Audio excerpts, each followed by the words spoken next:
Chat lords, my loves, how's everybody doing today? Was I muted though? Was I muted, chat?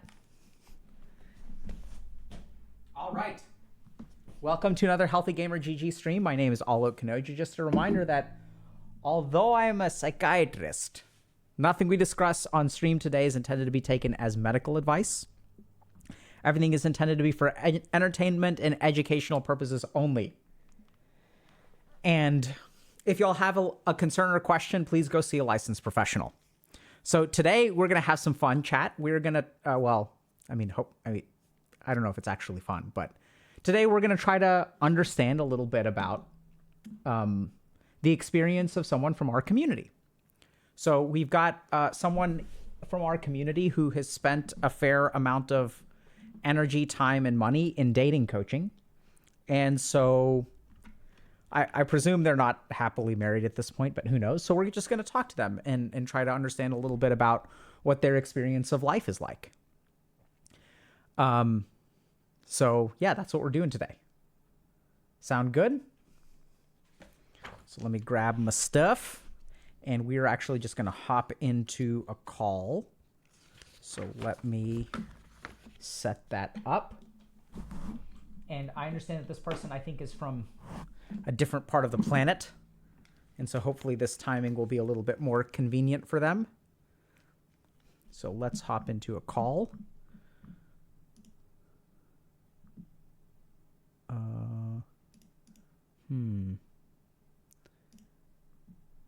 we go. That does work. Hello. Oh, hold on. Say something. Count to 10 for me. Okay, yeah. Keep counting. Hold on. Again? Again? Keep going. 17, I think you're counting fine. It's on my end. Try again. 1, 4, 6.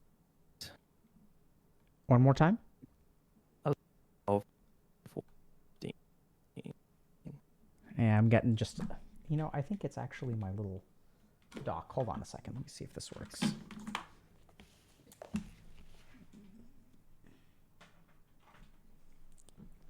Try now. 1, 3. Oh, yeah. That works great, but the problem is actually with my... And out. Just keep counting for me. Count. 1, 2, 3, 4, 7, 9, 12, 13, 15. Are y'all hearing it clear? I'm wondering if... Okay, yeah, so it's not necessarily on my end. I wonder if... So let's try this. So let me try this. I wonder if it's the server that we're actually trying to use. Because you're... Let me see if I can change our server. Is it? What do you... Yeah. No. It's choppy, right, chat?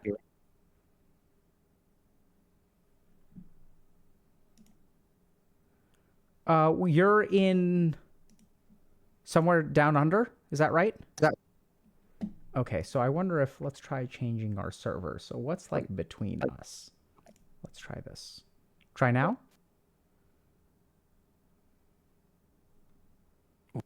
3, 4.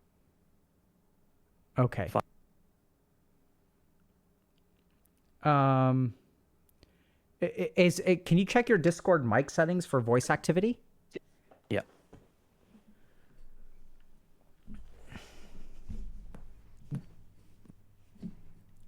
We'll get there, chat. So, are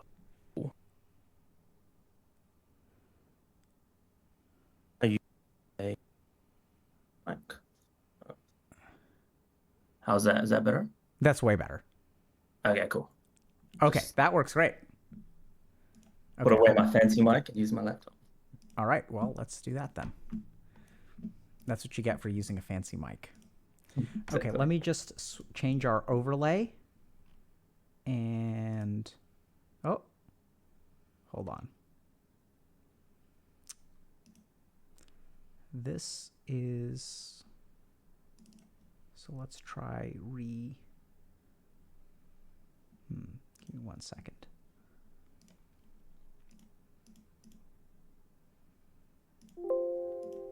Okay, we're gonna do this.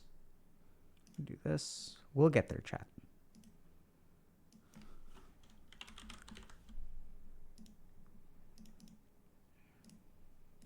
All right, got it. Okay. Oh no. Now I have to resize. Give me just a second. On the upside, thankfully the team here at HG has taught me how to do these things.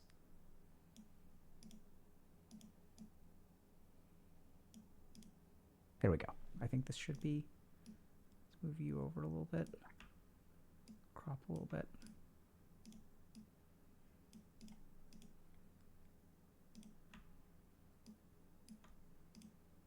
Okay. I think we got this. Yay.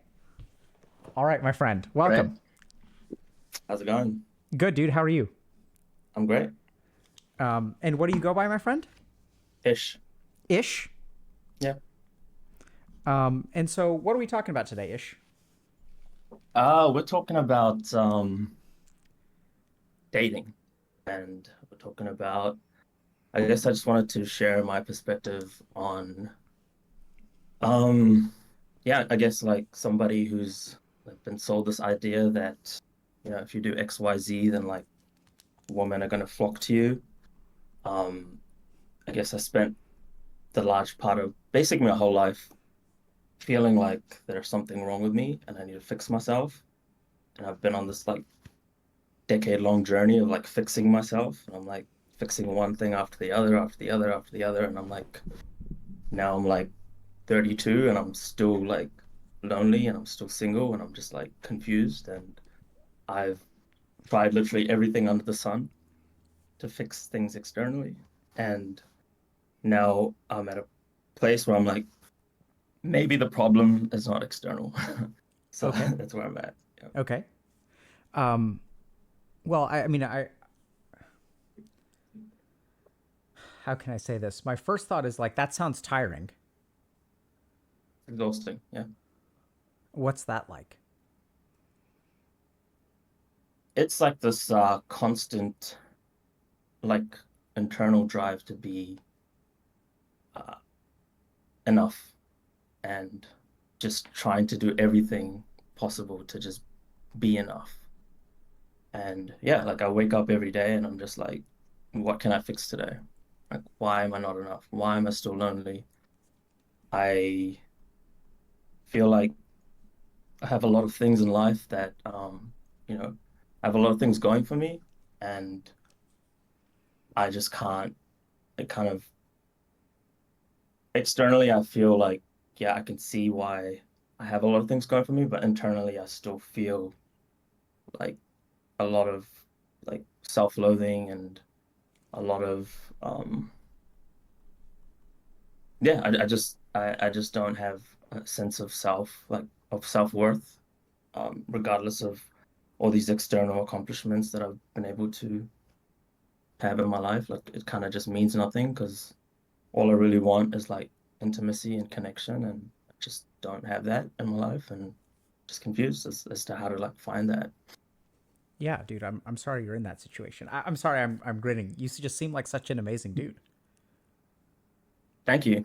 And I guess that's part of I guess that's part of why I'm confused because I guess when I share like my struggles with dating or whatever to people, I guess that I get invalidated because they're like, well, you're so handsome and you're so like intelligent, you're like so funny, and like they list rattle off all these things about me, and I'm like, I get it. I see it cognitively, like intellectually. Maybe if I wasn't myself, I'd be like, okay, why is this guy struggling with dating?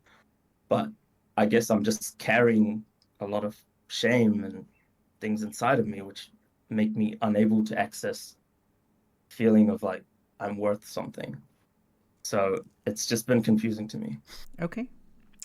Is it okay if I just start off by like asking you a couple questions about your background? And it sounds like you've been on this journey for 10 years. Can we learn a little Yeah, bit about that? Like, sure. what have you been up to? Like, it sounds like you fixed a lot of stuff externally. So, Yeah. what did you fix and how?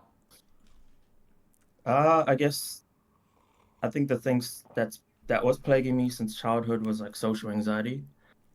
So, like I had to move out of my parents' home like maybe like 10 years ago. I moved countries. I knew like one person in the country I moved to, and I kind of wanted to start this journey of like, being independent and like Good for you, man. fixing things for myself. And yeah, so social anxiety was the first thing I fixed. And I guess I found self-improvement, self-help, and just started reading book after book after book and consuming YouTube and blah, blah, blah.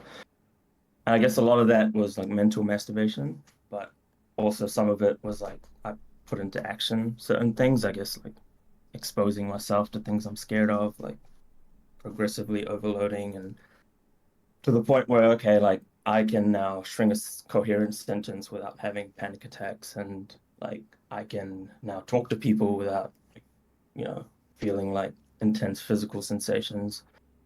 And and then after that, I was like, okay, I'm like, Ish, can I jump in for a second? What does it sure, feel like to say that?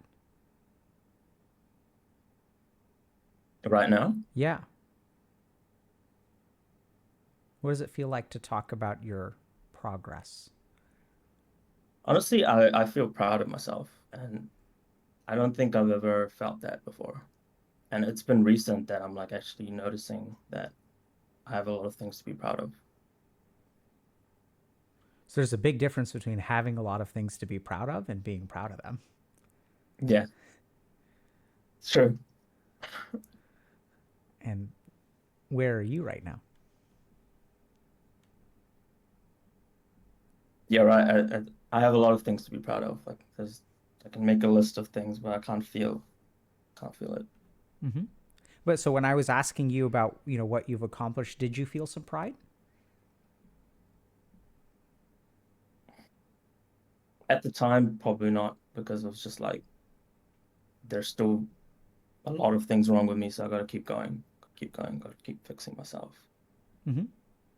It's just like, okay, now social anxiety is ticked off the list. Now I need to like go to the gym, gotta get ripped, Okay. gotta like get a good body, going down that path, and then like I gotta make money, and then going down that path, and then it's like I gotta start a business, and then going down that path, and it's like all these different things that like I'm just like, okay, how can I? And just being sold that idea that like money, looks, status, like get all these things and be the most high value man, all that bullshit. And it's just like doing all of that and still not feeling like I'm valuable. And it's just weird. What are you feeling right now?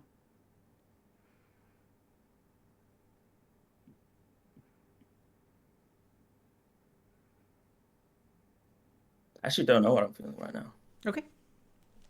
So you said that then you started working on the gym, right? And Yeah. it sounds like you got in shape, and what was that experience like for you? Again, I think I was just doing it for not for myself, but for like external validation or been sold, I guess just being like, oh, like if I get into shape, once I get into shape, then I can be worthy of like woman or like worthy of respect or whatever. So even though I was like like getting into shape, it just didn't feel like again, it was just like I need to get bigger or I need to like lose more body fat and yeah, it just felt like it was a chore. I just felt like I don't even know why I'm doing this, but apparently I have to be a high value man and this is what they do. So Yeah. Okay. Um, and then what about the whole making money career stuff? Can you tell me a little bit about that? Yeah. So I mean, I got into programming. I've been into programming since a young age, so I never really thought much about like what I wanted to do. It's just something that I just fell into. Um, and yeah, just kind of just kept going, and I just kept like chasing money, even though there was a certain point where I was like, I don't even enjoy this, but because I was just, I guess, pretty depressed and like I just didn't know, like I didn't really care. I just wanted to just kind of survive. But there was this like lucrative aspect of it where I was just like, oh, I can just keep like making more money and more money and more money. And then the my whole like I guess intention to make money was to like fix myself so I can like make money and then like figure out how to fix myself even more. So like that was pretty much why I wanted to make money to like figure out what's wrong with me and like throw money at that. And yeah, and I kind of like got to a place where I'm like in the top percentage of like income earners in the country and like it still didn't feel like anything because I just still felt broken inside. I'm still like none of this shit means anything. And I guess the more money I made, the more like negative emotion I felt because I was like convincing myself that if I made more, then like I could be happier or like I could like spend money on things to fix myself. And then it just became like this thing where yeah, I was just used like spending money to get rid of these negative emotions and And, develop yeah. and keep going. Yeah, just develop like I guess like addictions to things like buying random stuff that I don't need and like just uh again like addiction to like self-improvement, self-help, just like learning, buying courses and like paying for like mentorship and coaches and blah blah blah and like yeah. Um, and what has that experience been like? What are you feeling now? I just feel uh I just feel like it's just like kind of ridiculous for me, like just looking back at like everything that I kind of did. I just feel it's ridiculous, yeah. What's ridiculous about it? I don't know. I just wish like at the start of this journey, someone just told me like I should just go to therapy and just spend money on therapy and just like do that. And I think I would have been all right. And have you tried therapy? I have, yeah. I, again, like that whole journey was like I didn't have great experiences with like early on uh, like exposure to like mental health professionals. So like I would like seek it out and also where I live, like there's like a shortage of mental health professionals. So like it's kind of like I seek like even like when I'm in like a really depressed state, like even picking up the phone, making phone calls difficult. So like even asking for help or admitting that I need help was like really difficult. And then I got over that step and then I like asked for help and then be like, oh, like the waiting list is like 8 months. So like we'll put you on the waiting list. And I'll be like, okay, like I guess I need to fix myself then. Like I can't rely on someone else. So it'd be like in and out of trying to seek professional help and then being like, oh, like let's try like a spiritual route. And I actually let's try self-help books. And then I guess I would go to like mental health professionals and then I'd get diagnosed with a bunch of different things. Um, and then I'd get like medicated and then I'd try like a cocktail of medications and then some would work, some wouldn't work, some would be like effective short term and then some would be give me side effects and then like I would just keep trying that over the years. Like, okay, maybe this diagnosis is right. Maybe I can try this. mood stabilizer. You try really hard, don't you, Ish? I try really hard. Yeah. I'm curious, who can you rely on?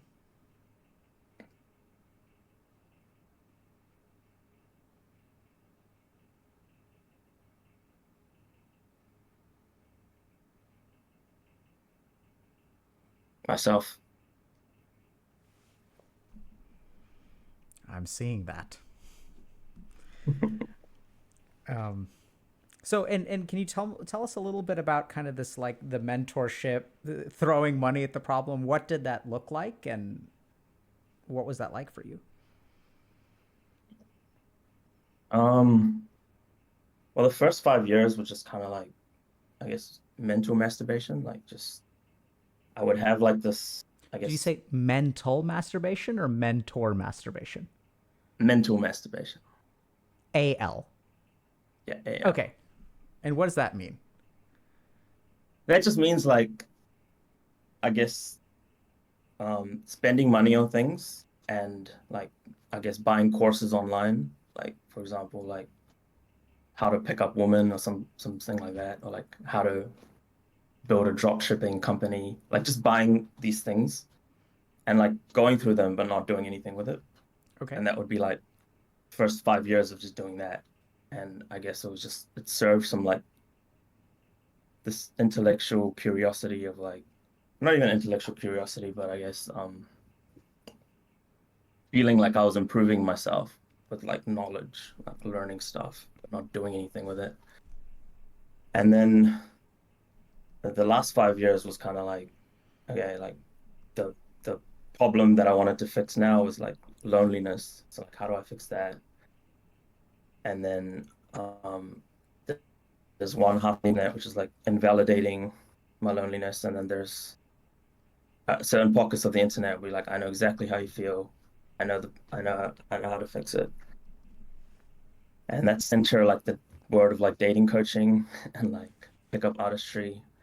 And yeah, kind of like I knew that like some of the stuff was shady, and I knew like maybe this was not helpful, but I was curious about it and I was like lonely. I was like didn't really have any other alternatives options. So I explored that, and again, like trying different things. I'd go to like boot camps, and then I would like learn certain things, and then there'd be the intellectual part of me which is like, oh, this is not working, or like, and then maybe there's like another approach. So I'd like do like multiple approaches and like compare all of them, and then like it's just like a mess. So it's kind of like I've just learned, I've like had this database of like information in my head of like, I guess, this problem of like loneliness and like solving my dating issues. And now it's like realizing it's all a bunch of bullshit, and I'm just like, trying to unlearn everything that I've learned Okay. essentially. So And can yeah. you tell me, so you mentioned earlier that there was, like, a lot of investment without application. And Mhm. in terms of like the dating stuff and relationship stuff, I mean, have you tried to apply it, or is that sort of remained somewhat kind of theoretical and in the database? Yeah. So in the last 5 years, I've been applying it. And what's that been Um, like? it's kind of just been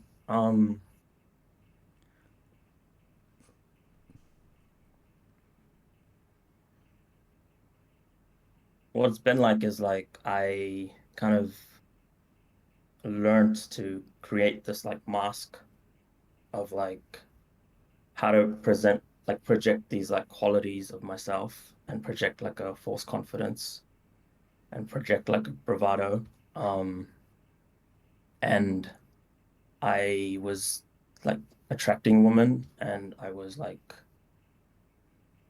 sleeping with a lot of women. And I thought like that would like increase my self-worth. So like finally like damn, I used to be an incel, now I'm getting like laid a lot. Um, but then the thing was like I felt like even more lonely and isolated because now I've learned that like the real me whoever that is unattractive, and like women only like this mask that I'm putting on. And I'm happy that like I didn't get too deep into that. Like I learned, like I guess after a certain period of like doing this over and over again. Like the first time was cool. The first time of like implementing this thing and like getting laid was cool, but then like you just keep doing it. It's just like at what point, like, and how many women, or like at what point will I become confident, or will I like increase my self-worth? So yeah, so I like kind of learned that like the mask was attractive, and I wasn't whoever I was. And like I guess now in the last few years I've been slowly trying to lower that and be myself and be vulnerable. And um maybe nowadays, like in the past year or so, it's been overcorrecting in the other way, which is like maybe I'm like being too vulnerable, like oversharing too much, and that's causing people to be like, yo, that's too much. So it's just What confusing. what can you give us an example of that? An example of what? Oversharing and people are like, "Yo, bro, that's too much." That's just in my head, but I guess there was like a woman that I went on a date with maybe, yeah, uh, the end of last year, and I really felt connected to her more than any other girl that I've been on a date with in the last few years. And at this point, I've been on like almost at least 100 dates, and a lot of them have been first dates, and I don't get many second dates or third dates. But anyways, like so I went on a date with this girl, and I guess we were talking about like childhood traumas and stuff on like a first date, which is I don't know if that was like trauma bonding or that's like whatever. So in hindsight, it kind of felt too intense too soon, and like she ended up ghosting me, and I guess that was like um that was damaging to me because I guess like I was like, okay, I've lowered this mask and I finally revealed myself, and still I get like ghosted, and I'm just like I don't know what else to do. It's like she's rejected the real me, and so like it takes me a while to like recover from those situations, dating experiences. Like I would like go back and work on myself for like a few months, and I'd like get in this really good state of like my routine, like journaling, meditation, going to the gym, and like yoga, and like I just feel like super good about myself, and I'd be like, yes, I'm ready to date, and I'd go on a date, and then I would just not hear from the girl, get ghosted after the first date, and then I'd be like, oh fuck this, and then it would just be another kind. It's just like the cycle that just like never ends. I think we're seeing a little bit of lag. Yeah, I saw Okay, you lagging a okay. little bit. I think we're fine. Um, so, what's your understanding of why there aren't many second dates or third dates?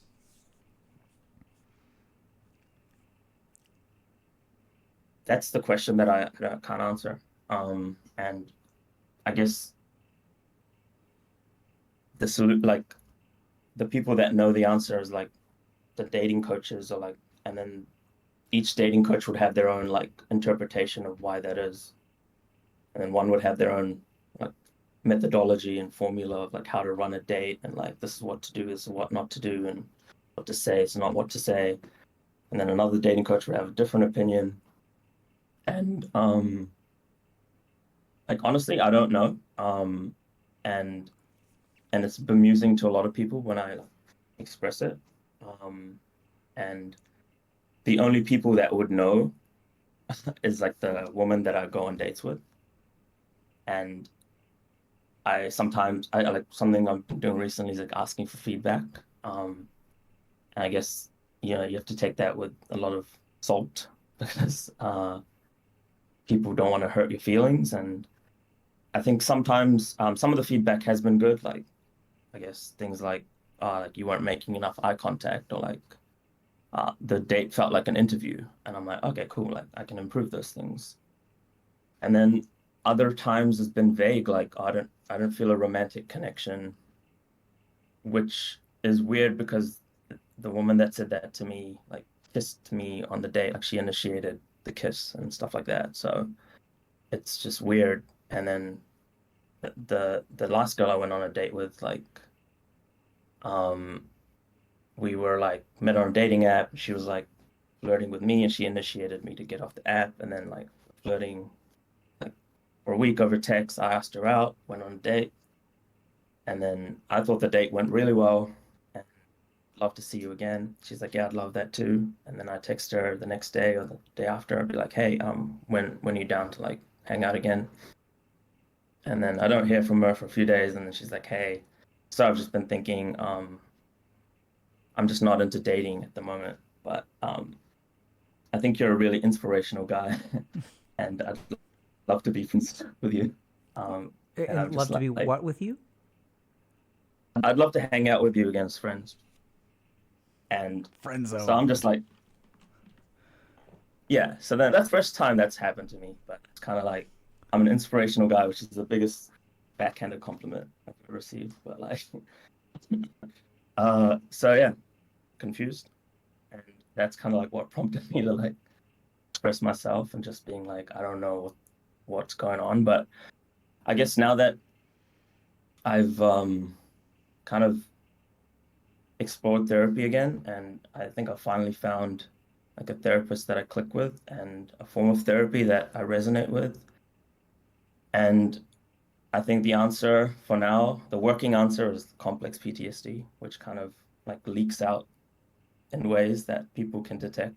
And that is why I, yeah, can't seem to form relationships or get second dates beyond just like the initial, oh, this guy's attractive, this guy's amazing on paper, but then there's something not right. Like, what's not? Maybe that's a story in my head as well that people can detect. I don't know. I have kind of a weird question. Yeah, sure. Do you protect other people from yourself? Yes. What do you think Yeah. that's a help me understand? I don't even know what the fuck the question meant. What did but you have an answer and you seem pretty confident. I have an answer, yeah. Yeah. What do you mean by that? I protect people from my darkness in that I have suicidal thoughts all the time. I have like very dark emotions that come out of nowhere, and I have no idea what they're about, where they come from. I guess the diagnosis that I've received for that is like bipolar 1, bipolar 2, bipolar 3, cyclothymia. And all of those didn't really make sense. So it's kind of like I would have phases where all of a sudden I'd go from like cheerful and like happy to just like this deep dark depression for no reason.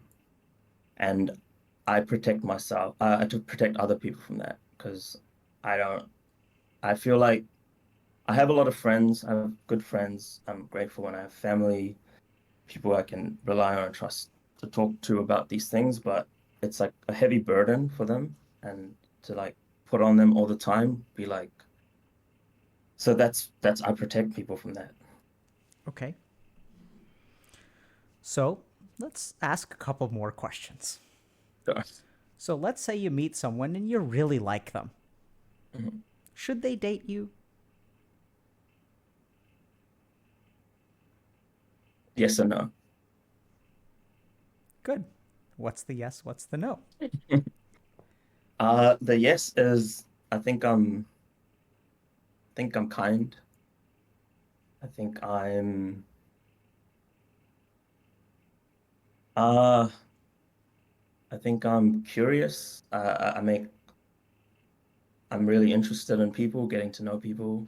Um, I will text you back.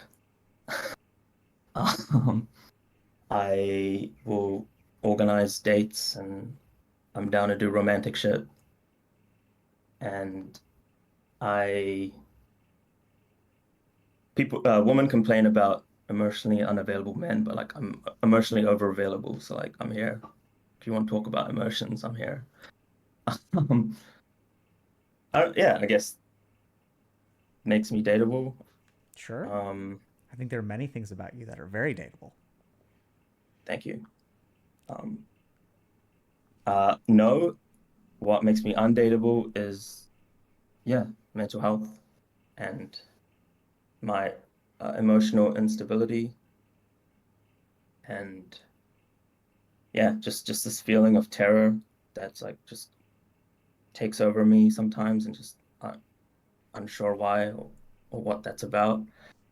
And I guess there'd be moments where when I'm with a woman and we're on a date, and then they'd be like, "What's wrong? Are you okay?" And I'd be like, I I would have to lie about that sometimes. So I don't myself know what's wrong. I just the only explanation I have is just certain situations trigger memories from childhood, and like that's why I guess I get like emotional flashbacks or whatever. I just learned that term a couple of days ago, but I guess that's what's happening, and now I'm becoming more and more aware of these things. Yeah, You seem like a good guy ish. Are you a good guy? I think so. Yeah. So, like, let's say you liked someone. Is it a good idea for them to date you?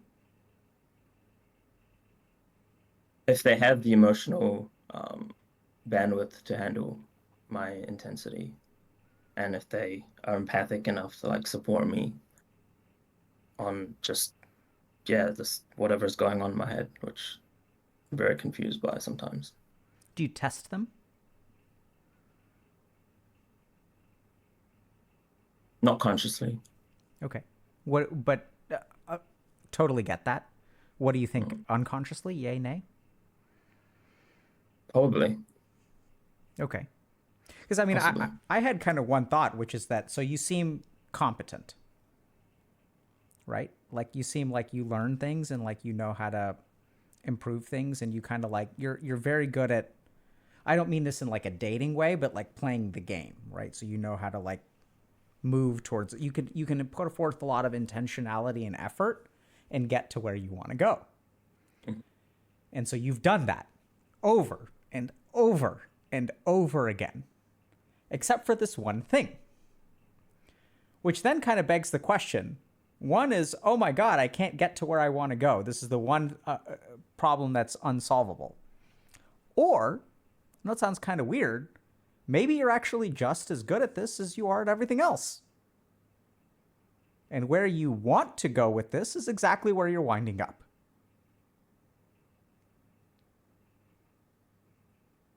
What do you think about that? Help me understand that last part, like where I want Yeah, to it's be. kind of bizarre. And I think there's a part of me that wonders, are you like so kind that when you go on a date with someone, and if you really like them, like you want to protect them from having a relationship with you?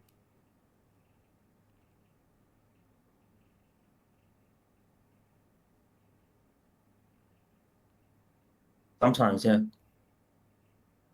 So, I mean, I wonder if some of this is just like the reason you have difficulty getting second and third dates is because you're a very effective communicator and you kind of like know how to keep that from happening. Not saying it doesn't hurt. I'm not saying that consciously you intend otherwise, but it just makes me wonder. What do you think? When you say effective communicator, um, and I don't want that. What do you mean by that? Yeah. Uh, so I'm kind of like I think there's a lot more that we can talk about. I don't know that this is spot on, but so when there's someone like ish, just think for don't think too much about this question, right? Like, Okay. should someone date you? Like, is it a good idea?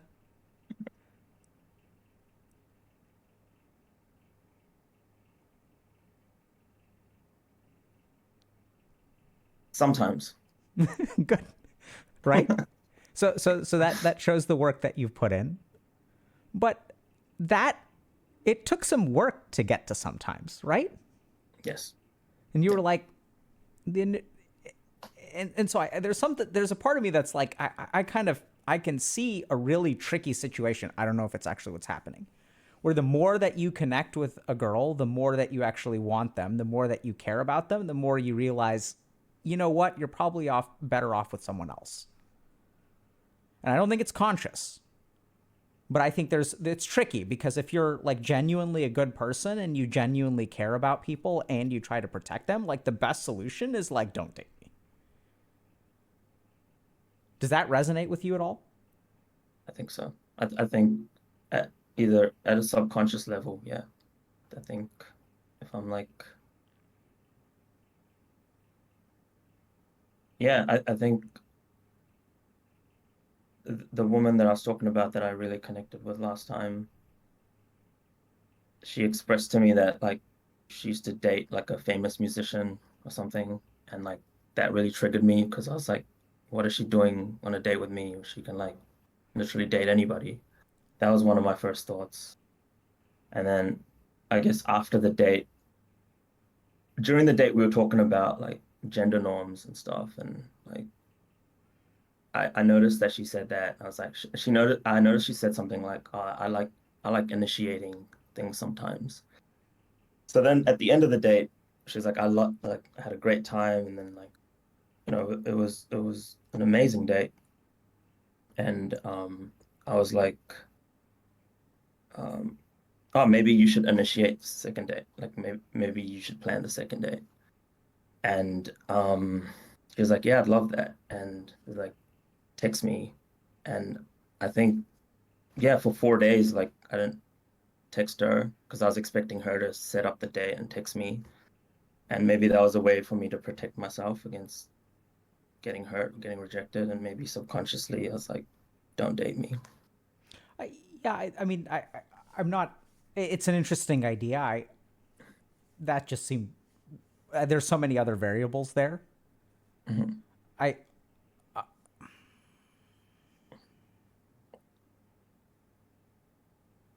so for like second dates and third dates, what happens after that?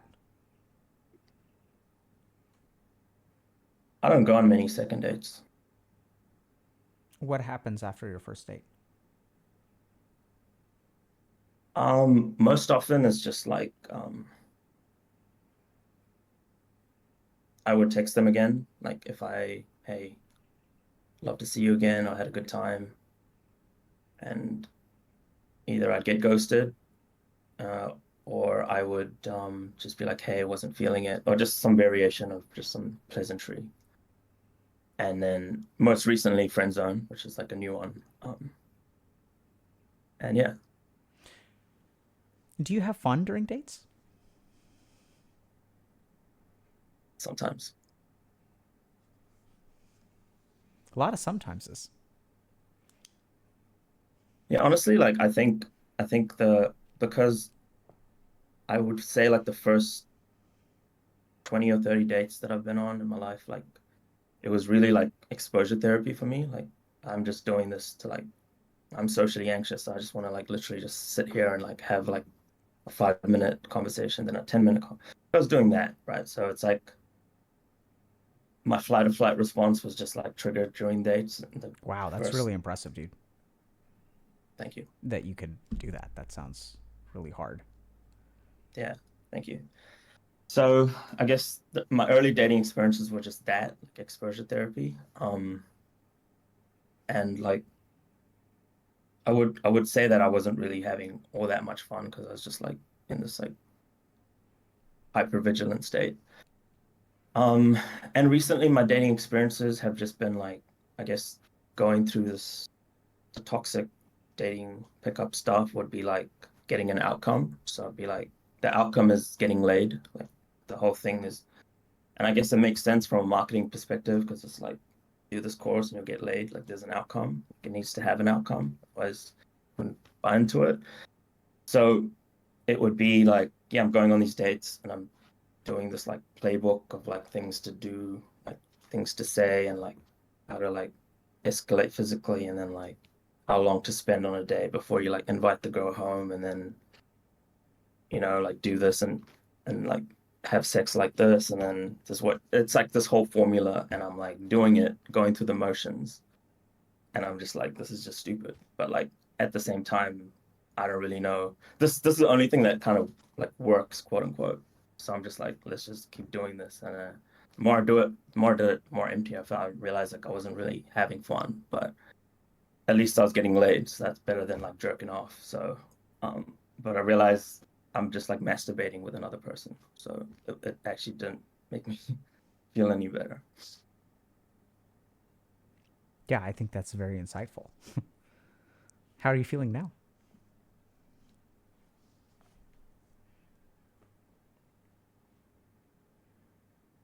I don't really know, honestly. Like Hmm. I feel a lot of different things, but I don't really know if there's one thing I can pinpoint. Yeah, what are you feeling? What are the different things? I feel I feel like this is like kind of surreal that I'm talking to you. Like that's probably like the overwhelming feeling. It's like discovering you and just like kind of like fanboying over you. And I'm like, now I'm talking to you. It doesn't feel real. So that's kind of like, yeah, that's probably the main thing I'm feeling. And Shit. why is Well, that? we got to get past that. I mean, you know, I guess we're lag Okay, spike for a second. Um, I was gonna say like we gotta get past that and get to the actual stuff. Like, okay, sure. I mean, which I guess maybe I'm not helping, but I don't. Yeah. Okay. So can I think for a second? Sure, Maybe more than a second ish. sure.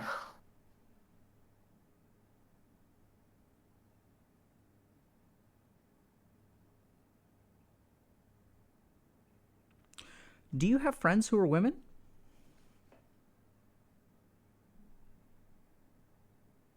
I not in real life, but I have relationships with my cousins, like pretty good relationships, and they're women.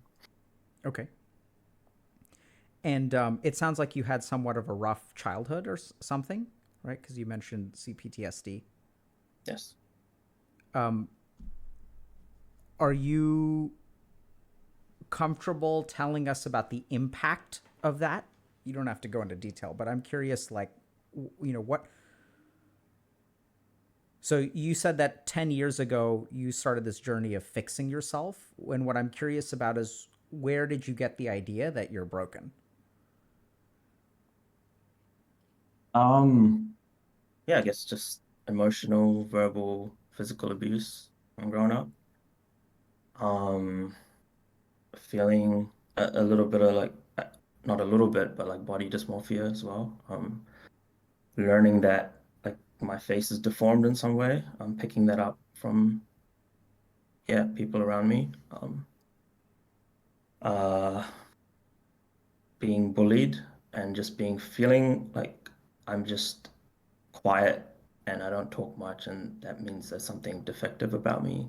Overwhelmingly, that's kind of like what I felt. Also, like I'm like a black sheep of the family, just this weird kid in the corner, doesn't say much, doesn't have much to say, just hyper vigilant. I think the effects of all of that is just hyper vigilance. Like I didn't really feel safe. I was always on edge, on guard, like, and people pleasing is another effect, like feeling responsible for other people's emotions and feeling like I'm responsible for anything. Like it's my fault. I'm a bad person. And yeah. It's interesting how you can articulate it so well, but that doesn't help very much, does it? No. What are you feeling now? I feel like no, actually, like what I said about like the fanboying stuff. What I feel is like I feel like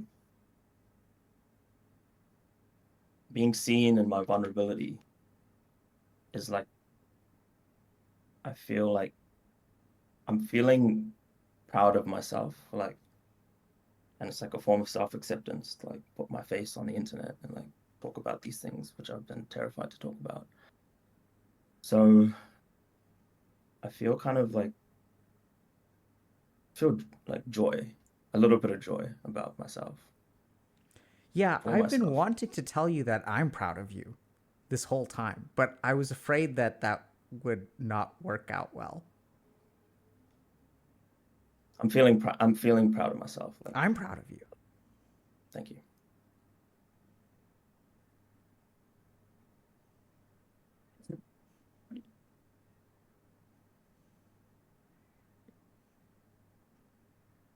Now I'm uncomfortable, but yeah, Yeah. Why is that? never been told that before. And now you're checking, right? Making eye contact, making sure what is my facial expression saying? I saw that little glance. Yeah. You're in danger mode now, right? Yes, this feels very scary right now. Yeah. That's tough, man. Should we make a dick joke? Sure. Love my dick jokes. As do I. Hey, that's something we share. Um, you ready to hear this dick joke? Sure. My Hit dick. me.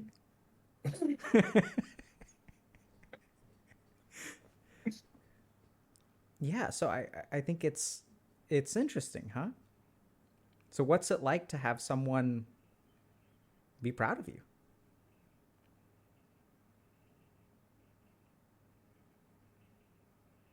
Unfamiliar. Unfamiliar, unknown, danger. Yeah, I see that. So I asked you a couple times what you were feeling, and actually what I saw in your face was like actually genuine positive emotion. It's a flash. Not that. That was different. But that there, we're getting a little bit better. That caught you, right? And it can be hard. It can be hard. And I think it's like you would say I don't know, and I think it's so interesting because what I'm hearing is you're very familiar with your negative feelings, but like positive ones are just there's touches of joy, like, and you've had to work so hard for each of those. What I think is honestly really, I don't think you are sad, but like what makes me sad hearing your story is how hard you've had to work for every slice of something positive in your life. That sounds incredibly unfair to me. Any thoughts about that? Yeah. Um, yes, it's exhausting. And I gaslight myself about it.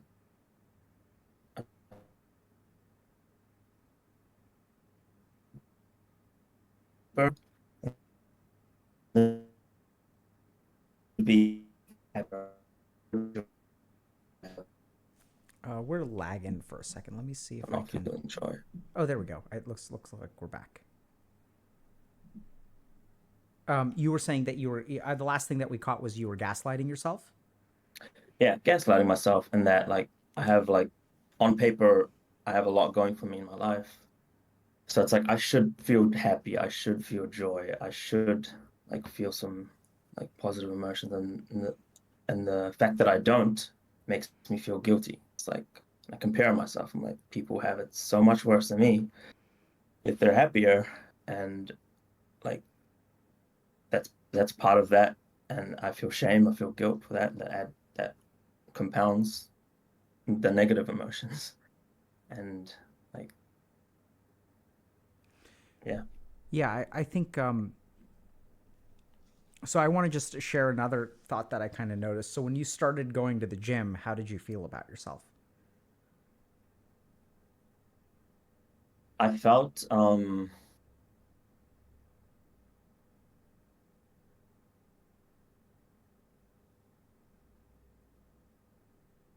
when I have self-discipline and I demonstrate self-love to myself, taking care of myself, it makes me feel good about myself because I'm showing myself that I'm worthy of taking care of.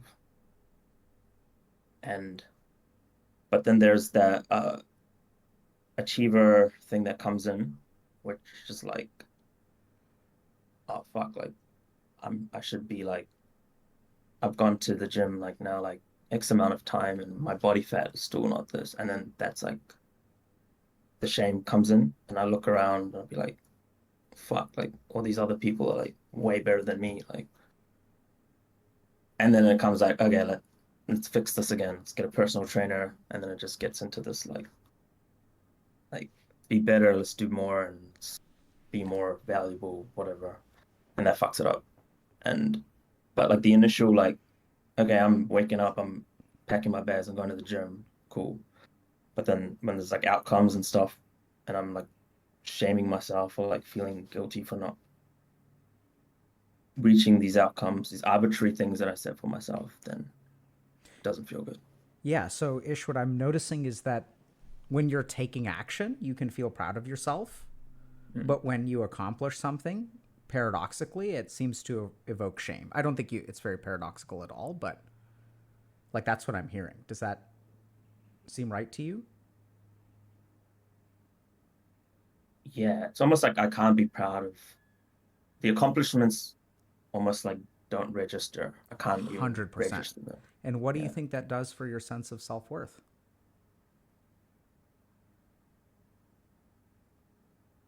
makes it worse. Absolutely. So the reason, I mean, maybe I'm overshooting here a little bit, and I think that I'm really happy to hear that if there's complex PTSD involved and some of that other stuff, that you're seeing a therapist because I would work on this with them. But I just want to point out to you, like, what I see is that you take the W's in your life and you turn them into L's. Yeah. Like, that just ain't gonna work, man. There's no, you know,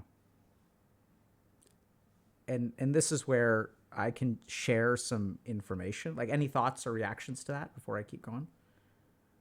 Yeah, resonates. And I think here's the real problem. Like, oh, do you actually? So let me ask you, how do you think someone does that? How does someone? How does that happen to someone's mind? And if you want to just think about your own life, that's you'll find an answer there. But if not, I just love to hear your thoughts before I share my perspective. Um, I guess it's just I don't want to like stereotype or generalize, but like I guess Asian parenting, where it's just kind of like A minus. Why is that not an A plus? Yep. Do this. Like, why can't I came second in this national competition? Why don't you come first? Um, yeah, all these other kids are better than you. Um, like this cousin or that cousin is doing this and that. Like you're a piece of shit. Like in comparison. So it's just like I don't know. Nothing I ever do is ever going to be good for Sure. seeking the validation of the person, seeking the approval of the person, one person that I've wanted my whole life. It's never going to be enough. Uh, I could be like superhero and it still wouldn't be enough. I could be a philanthropist and a billionaire and blah blah blah. Still wouldn't be enough. There's still something else. So that's my that's my guess. Yeah. What are you feeling now?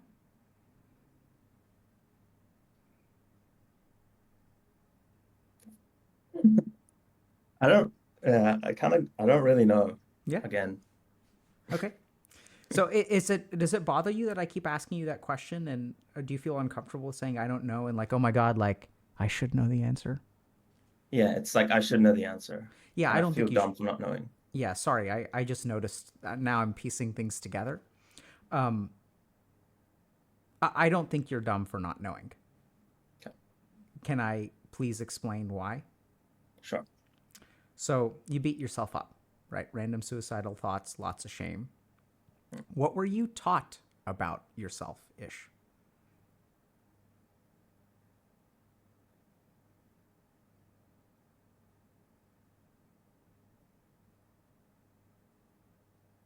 When you were growing up, what did you learn about who you are? I learned that I was ugly. My face is defected. I learned that I'm weird because I don't talk much. I don't say much. I learned that I was too sensitive. Um, I learned that I shouldn't trust people. I learned that money is everything. Like if I get money, then I'm gonna be okay in life. And friends are gonna betray you. People are gonna betray you. Um, Did friends betray you, or you learned that from your parents that friends can't be trusted? I learned that from my caregivers. Yeah. They told you that friends can't be trusted. Okay. Yep. So, I mean, here's the thing, right? So, like, no one has ever expressed being proud of you, like for realsies.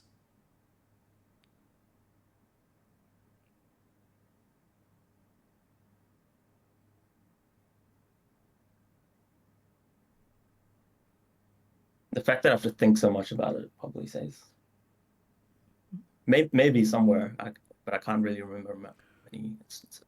So, can I tell you what yeah, go ahead.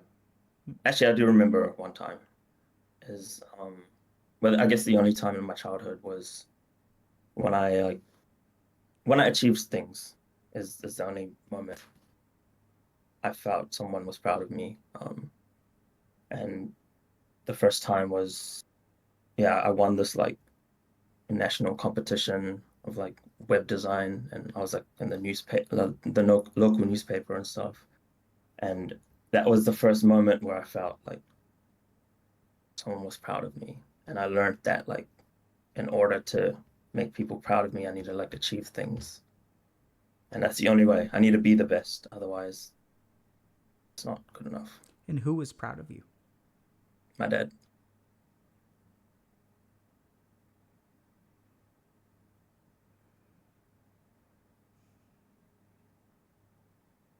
I'm gonna just need a second to digest that. Um, yeah. So here's what I'm hearing, Ish. I think so. Like, kids learn language, right? And did you grow up in a bilingual household? Yes. So do you mind if I ask what language was spoken at home? English and Telugu. Okay. So, like if you think about it, like how do you learn Telugu? Like it's just what's spoken at home, right? Yes. And so, but languages are not the only things that we learn. We also learn about ourselves. Like we're going to internalize whatever, you know, we're going to internalize like whatever we're taught about ourselves. So like kids, like I'm sure you've seen little kids that are entitled little POSs that think they're you know, the best thing that God ever created. And like, how do they learn to believe that? It's because that's what they're told. They're told that you have a different set of rules for you. All the other kids get one set of rules, but your daddy or mommy's little special boy, and you get a whole different set of rules where you get to break whatever rules you want to, and it's going to be okay because mommy and daddy are powerful, and we're going to protect you from consequences. And I think the reason that it's like pride makes you uncomfortable, or like other people, and this is where it's the fact that it was your dad is actually devastating because we don't really know, and we're not going to ask actually on purpose, because I think that goes a little bit. I mean, you can say if you want to, but I'm not trying to pressure you. But sometimes when you have a child who has a parent who they're trying to live up to, and there is one case of pride, that fucks the kid. Because now they have like one opportunity that they have a North Star where they know this works, and they go chasing that thing over and over and over again. Oddly enough, what's actually bizarrely healthier in my experience is that if the parent has zero chances of, or if the abuser has a zero interaction of pride, then the child hopefully will find another human being, and then they'll get Yes. pride from somewhere else. But if you get it once, it's almost like more damaging, because then it's possible. Like you felt it Yes. before, and it feels so good, and that feeling is like, oh my God, it's everything you've ever wanted. Yes. Because if you could do that, then your self-worth would be good, right? Because like and so I think what's kind of challenging here. So first of all, I don't think your dating problems have anything to do with anything except for, in a sense, you. I, I Yes. I do think that, and that also I don't think is your fault. And I have a couple of thoughts for you about spirituality and stuff. But Mm. you know, my first thought is like you've got to be, you've got.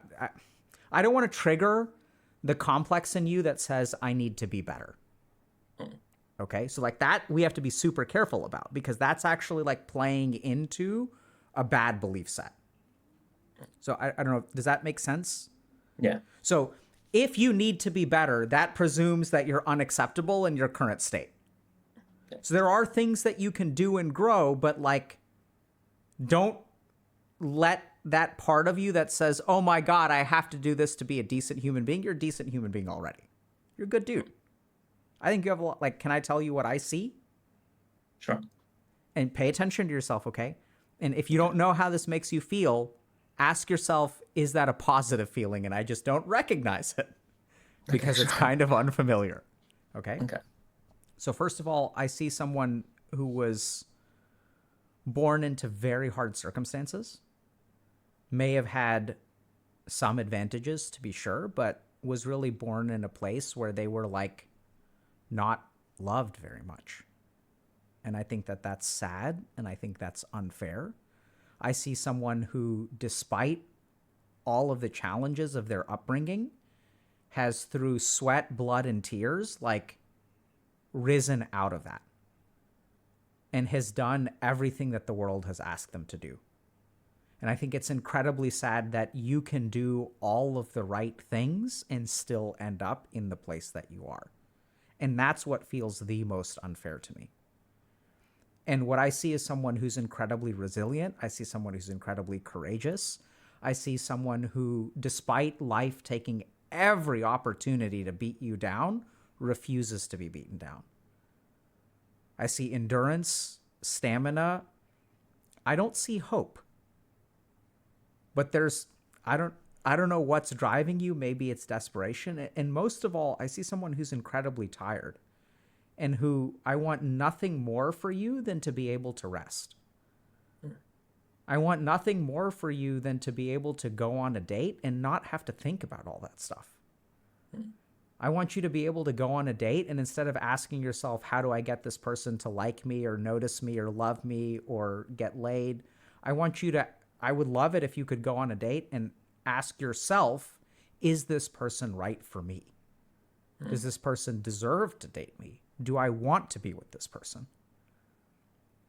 Most of all, I'm proud of you, dude. I think it's like, I'm proud of you and what you've Thank you. accomplished.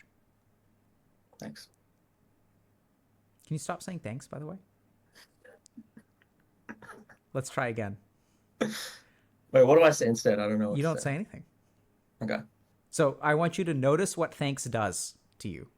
Okay, so we're going to try it twice. Little experiment. Okay. So Okay. first, I'm proud of you. Thanks. What did that do when you say that?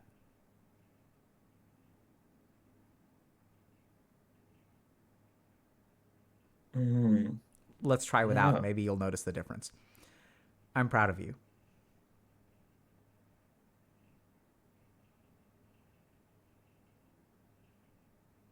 It's like sinking in more the second time. Yeah, so I think you kind of like deflect it with the thanks because thanks is like you're closing it off. You're like moving on. Does that make Okay. sense? Okay. Yeah. Right? Because you're like that's actually like blocking the interaction. You're not like, and I know it's polite. I know you learned Yeah. how to do it, but what did it feel like hearing me say all that stuff? Felt good. In what way? It's about validating. Do you deserve? Do you deserve to be valid? Like validating also is like, is it real though? Mm. It's starting to become. It's starting to feel like I deserve it. Do you deserve it? Yes. Is that your heart speaking or your head That's my speaking? mind. That's my mind. Yep. What does your heart say? my heart is still there's like a whole construction site there with like walls everywhere. So Yeah. like, yeah. So, do we need to get you to say yes? Do we need to have you believe that you deserve happiness? No, You're damn right we don't. Why not? I don't have evidence for that yet. Okay. Right answer, in my opinion, the wrong conclusion. I mean, sorry, the right conclusion, but the wrong reasoning. So here's why. So I think you're great the way you are. Even if you don't have evidence, like, I don't think you need to fix that. I think the biggest problem is that you don't need to fix really anything. I think you're great the way that you are. And I know that's going to sound foreign to you. Does it sound foreign?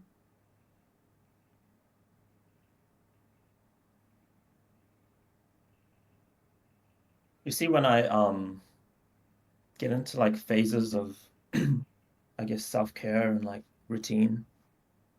So when I'm doing a lot of meditation and a lot of journaling and I'm like, doing things, chasing my passions and things like that, like I get into states where I do feel that. Mm-hmm. And however, it's like these phases are like 3 to 6 months at a time. And then like if I don't do like there's like 5 things I have to do every morning to feel like that. I feel worthy of love or feel self-compassion or self-love. If something slips and then the routine falls away, then I'm back to just self-loathing. So it's very fragile. But I do feel that, and I have felt that. But it's like my understanding of it is like I'm just bypassing, and I'm not like the phases where I feel amazing. It's like I'm just bypassing the root of like thing. Yeah, I can totally understand that, and that's why, like, I know it sounds kind of bizarre, but like, this is so tricky-ish because all of your effort is to get away from that thing, Yep. but it's a part of you, and you just carry it with you, Yes. and so you can block it out for 3 6 months at a time, and I think honestly, like, this is where like real healing like has got to take place, but. In your case, I think that healing is going to be hard because I think a big part of that healing is actually accepting that you don't need to be any different. Yep. Right? You've been trying to fix something like over and over and over again, and this is where, like you said, okay, I fixed everything externally. Now I need to fix it internally. Actually, you don't need to fix it internally because you ain't broken. Yeah. You're actually fine just the way that you are. Like, you suffer a little bit, sure, or you suffer a lot, sure, and that may sound kind of bizarre because here you are randomly having suicidal thoughts. How is this not broken? But that's just a piece of you. And it's kind of like, this is a really I can see why it's really hard for this to work or everything you've tried, quote unquote, hasn't worked because bizarrely, like, the more that you try to fix it, the more that you reinforce the idea that you're broken. Yes. And so bizarrely, like, it's really weird, but you got to kind of like say like, okay, like, here's the thing. Okay, so if I say you're broken, you're broken-ish. How does that sound? Validating. Okay. Now here's the weird thing. I agree. You're busted. Like, fundamentally busted. Okay? I'm serious. Yeah. Here's the other wild thing. I think that's perfectly okay. I think you had some trauma growing up, and there's a piece of you that's kind of fucked. Yeah. I don't think it determines the rest of your life.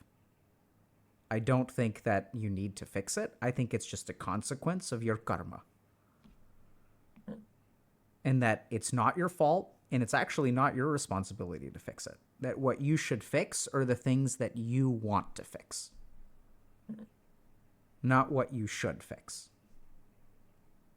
How does that sit with you? The thing with like the responsibility is like I do feel like it's part of my karma, and I don't have resentment towards the person that like inflicted this pain onto me, because I have empathy for the person, and like I've worked on letting go of that resentment. because I feel like hurt people. So I know that, but then it's like I feel like what's happened has happened, and I've kind of made amends with the past, and but like I'm still carrying this like cannonball of like some scars or whatever. I feel like it's my responsibility to fix that, to like, and I guess healing is another thing. Maybe it's tricky to be like, is this another thing to fix? And that's what I'm confused about. Like, Yeah. because I go to therapy, if I go to therapy, and then I also do like spiritual practices and all these things, and is that like I'm trying to digest these unprocessed emotions through meditation and stuff, and is that not fixing another thing? Yeah. So Therapy not fixing as well? yeah, your beautiful question. I think you're going to hate the answer. And unfortunately, I've got one for you.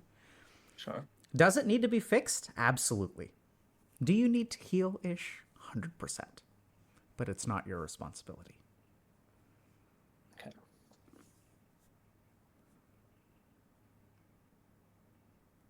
So I can heal if I want to, but I don't. Nope. You can't heal if you want to. Other people have to do it for you. How? It's a good question.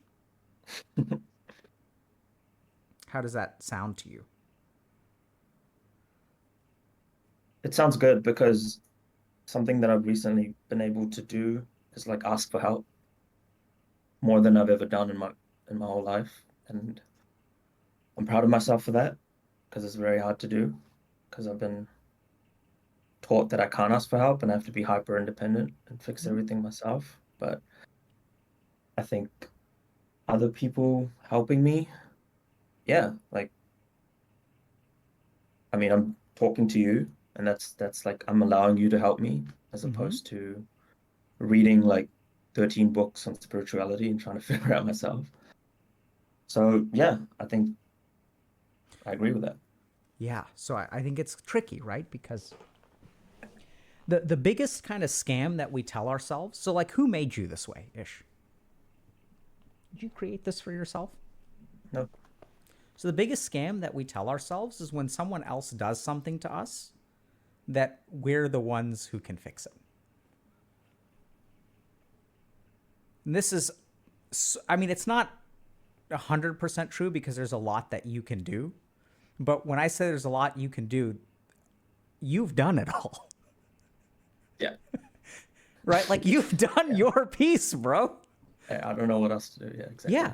So, and this is what's hard about life. And I think this is where like we see the end of what like personal development can do. I'm not saying stop doing yoga and like do your 5 things and all that kind of stuff by all means, Yeah. right?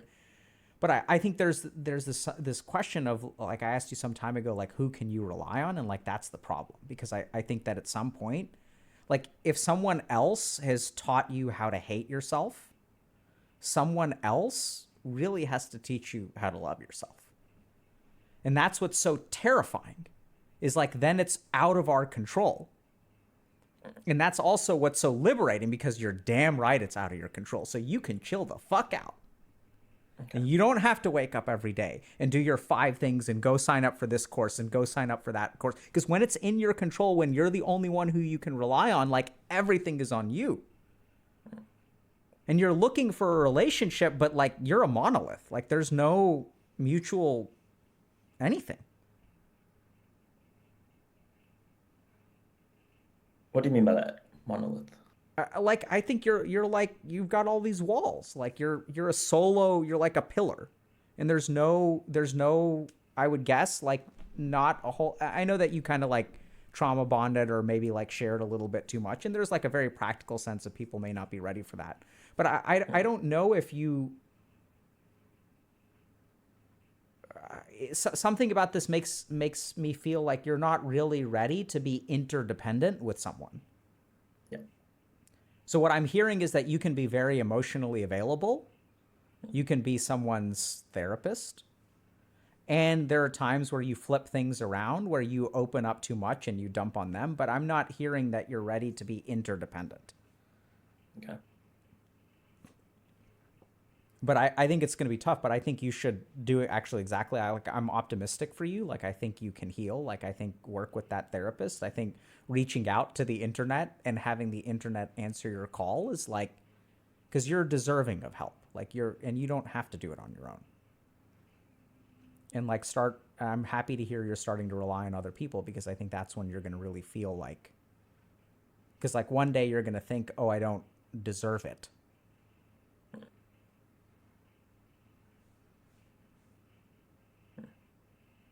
Thoughts, reflections, questions? Yeah, so the thing with like being not ready for interdependence, it's become this thing was like, at what point am I ready? And not knowing that, because it's like, I guess if I look back on my life for the last, again, like maybe even 20 years, like all I've ever wanted was like a girlfriend, or like some kind of long-term committed, healthy relationship. And I guess like, at what point am I ready for that? And how do I determine that I'm ready for that? And the other part of the question is like relying on some, like being in a relationship wouldn't like allow somebody to support me or like love me in the way that I guess would make me feel like I'm worthy of help. Yeah. Wait, I'm sorry, I didn't catch that last part. Being in a relationship wouldn't allow someone to I love. would allow somebody to like take care, like show Yeah, me no, affection and bro, show you got me. to find that relationship before you're ready for it. You Okay. can't, you But then you can't, said, you can't let readiness stop you from. but then you said I'm not ready for interdependence. So I'm like, Yeah, what yeah, would I yeah. be ready? Probably after you've become interdependent or after you found that person. I know it sounds kind of weird, but to be honest, like I think that when you're ready, and I don't know exactly what I mean by that. Like, I think you should continue dating, but I think try to, as best as you can, like be yourself. Like, work with that therapist, heal some of that trauma. Don't overly emotionally dump.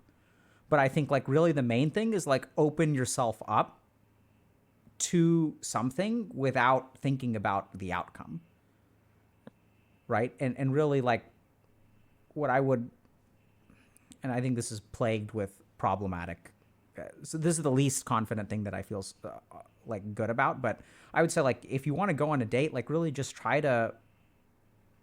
I know it sounds kind of generic, and I'm sure you've tried this before, but really just try to get to know someone and try to see like how does this person make me feel?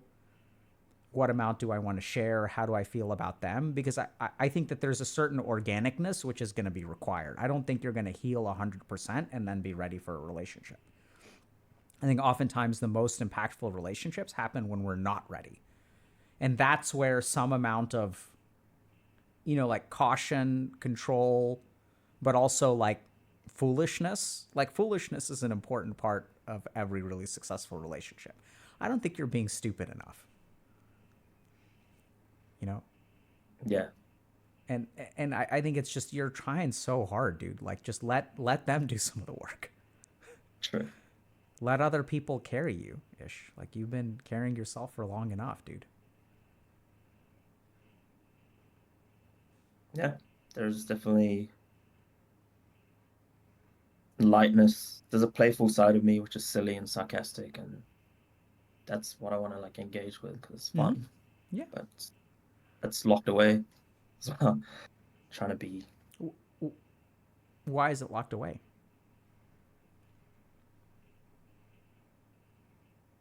again, maybe I was just taught to like, that's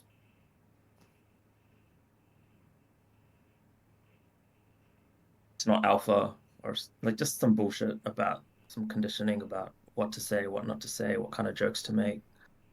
So it's like, again, like I said, there's a database of shit which is all bullshit that I'm like trying to delete row by row like every day. Like Good. Yeah. that's I yeah, see your situation as actually like a lot more unlearning than learning, yeah, it is. including like the most important stuff to unlearn is all the traumatic shit. Yeah. And I think like because you're not, I don't see you being you. Sometimes you're you. I think you've learned how to, mine it, from time to time. Yeah, I don't know who I am, like, to be honest. Like, Yeah. and I think I've grown up like a social chameleon. Like, I Mm-hmm. can be whoever you want me to be. I Yep. can play characters. So finding out who I am, I don't know, it's the eternal question, but I don't Just because you've asked it so far doesn't mean it's eternal. know. Well, it's been the question, who Are am you I? acting for us today? No, Yeah. I think we know you quite well.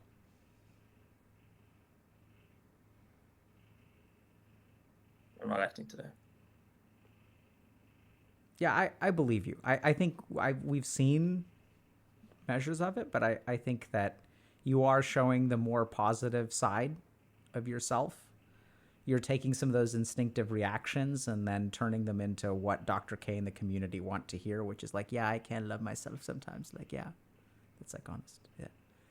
Yeah, there's a bit of performance as well, Yeah. for And sure. I think, but we see that too. And I think we see through it too.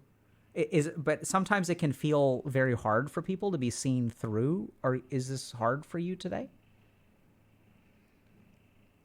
In what way? Are you thinking that you're misplaying or like, oh my God, like I should have said this or I should have done this or I looked stupid here or sounded stupid there or I don't know the answers? Like during me talking to you, not so much, but I think like leading up to this, and there was a lot of, because I've watched a lot of these interviews, there's a lot of like things I want to talk about, like blah blah blah, but it's like it's not being present, it's not being spontaneous, and that's what a conversation is. So Yeah. You're proud of yourself. um, I see that. That's very they're fucking water bottle. yeah, nervous, yeah, Yeah, right? noticing this, Yeah. interesting. Yeah, so I won't torture you much longer because like and that's like take the pride, take the love, and you eat it. You eat every last bite, ish. We're gonna give it to you. Yep. And no, I mean I think one thing I would recommend is like don't overthink this, dude. Like don't watch it again anytime soon. Like seriously, don't watch it. Yeah. Like give yourself at least a month. Like I'm really concerned about what your mind will do. You're going to pick up on all the wrong things. You're going to think, "Oh, I should answer this question differently." Like honestly, I'm not I'm very happy with today. You don't have to be. But how do you feel about today? I feel good. Do you have any questions or thoughts or reflections? Like I mean, we Yeah, still have I time, guess but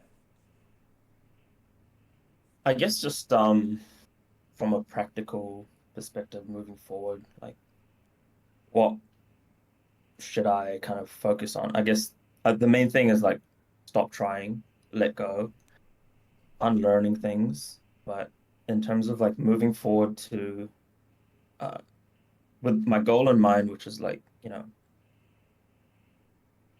one day having kids or like being in a healthy, loving, committed relationship, how do I go from here? Like, and like, what does that kind of look like? I know that's a big question, but no, it's a very big question, and I have a very what I think is a good but unsatisfying answer. You need to stop trying to go from here. That's the fucking problem. okay. Now, what does that look like? That's hard. But this is what I mean. It's like, yeah, like you're right, Ish. Like you've been like paying attention because you're Indian. Yes. You're a good Indian boy and you've been paying attention. You know what the right answer is, right? So you're like, how do I like go on from here? You try harder to not try. So you've spent your whole life trying to make other people happy, trying to make yourself happy. For the last 10 years, you've been growing and changing and moving on from here. I think you need to sit down for a little while. Stop trying. So trying is like good for a lot of things. It'll make you the money that it makes you. It'll get you the body that it gets you. it'll get you laid. But your strategy has been trying. And I know it sounds kind of weird, but like, sit with yourself and don't move on. Like, because you don't need to go anywhere. And I know it sounds kind of weird, but like, if you want those things in life, I'm not saying that if you sit around, they're going to happen, but like in your case, let them come to you. Okay. Like on a weird, I don't know, like morning show yoga pants wearing kind of way. Like you're like trying so hard to find a relationship that you're not letting a relationship find you. That's the kind of thing that like 10% of people out there will hear that and be like, oh my God, that's so profound. And like 90% of them will be like, what the fuck does that even mean? But I mean, seriously, like this is one of those situations where just like slow down, man. Like give yourself a month or 2 months, like continue going to therapy, continue with your routine, but stop trying so hard. Try to like be with yourself for a little bit. And the other practical thing is don't shut people down who are proud of you. Let people be proud of you. Let people express gratitude.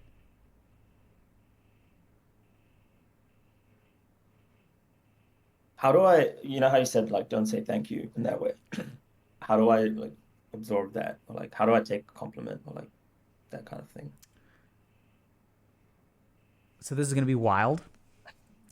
So that's the right question, and you need to do something better. Okay, fine. So here's what I would ask them, can you help me understand that?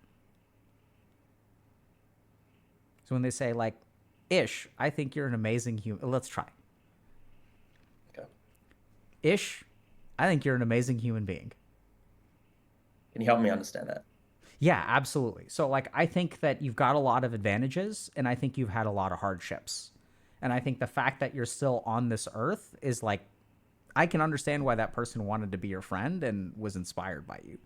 Because I think you're the kind of person that inspires people. Like, she thought that, oh my God, if I get laid, this guy's going to move on. But like, I need this person to help me transform my own life. So that I can understand a lot. Because when a lot of people look at you, they see someone who's been able to transform their life.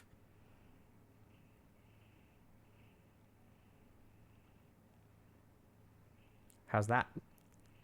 It's good. Right? But isn't it just weird? Say nothing is that's weird. Like, can I Yeah, say it is. something? It is fucking weird. Yeah. So you can by all means use thank you, but but I would pick and choose like who you want to say that with. But if you genuinely, because I think the other thing that happens is like it's really your way of shutting down the conversation. I think a part of you believes it, but a part of you doesn't. Right? When people like say nice things about you. Yeah, there's paranoia. Yeah, Well, so and that's where like in that moment, I don't know if this is getting kind of very minute, but there's a lot of like shutting off of your mind or closing off of your mind when you say thank you. right. And so what I encourage you to do, and it probably feels to you like, oh my God, I'm fishing for compliments, right? If I like ask people to explain it, but like if you can do it with an open mind, really try to understand, because how the fuck can this person think this about me? And just ask them, can you help me understand that? It didn't seem to me like what I did was that significant. Right. And you can just own that piece and then like have them say something, and then like really try to listen to what they have to say. Okay. Does that help or Yeah, not? Yeah. it does. Yeah.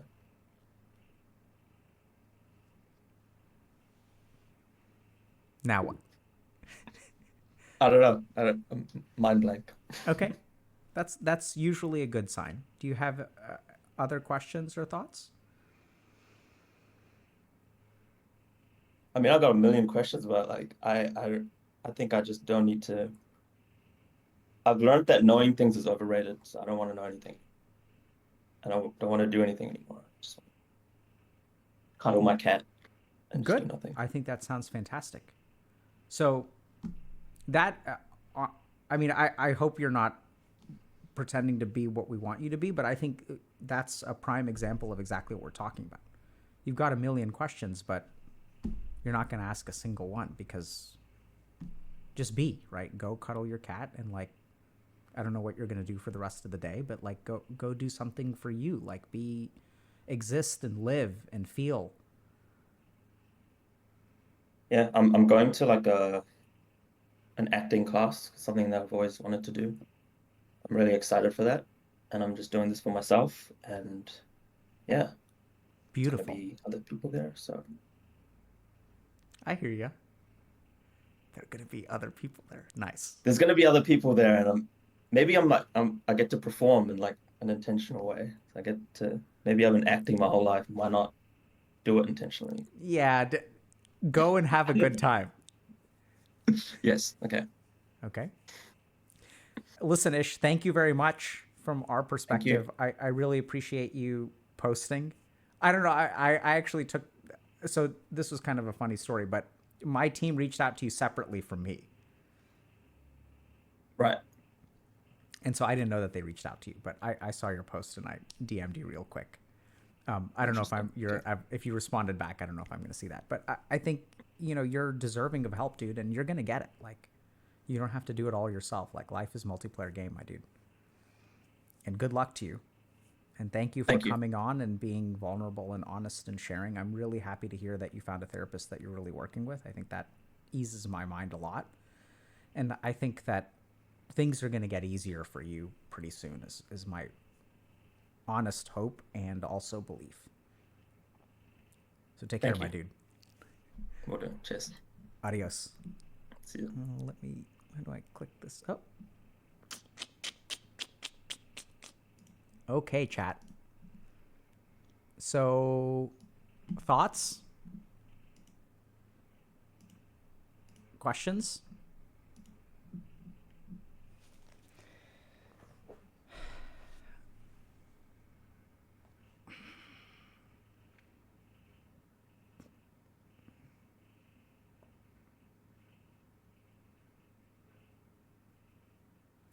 Yeah, man. So I think that's the thing, right? So this guy is struggling to connect. And this is the tricky thing. So we try so hard to connect with other people. And in doing so,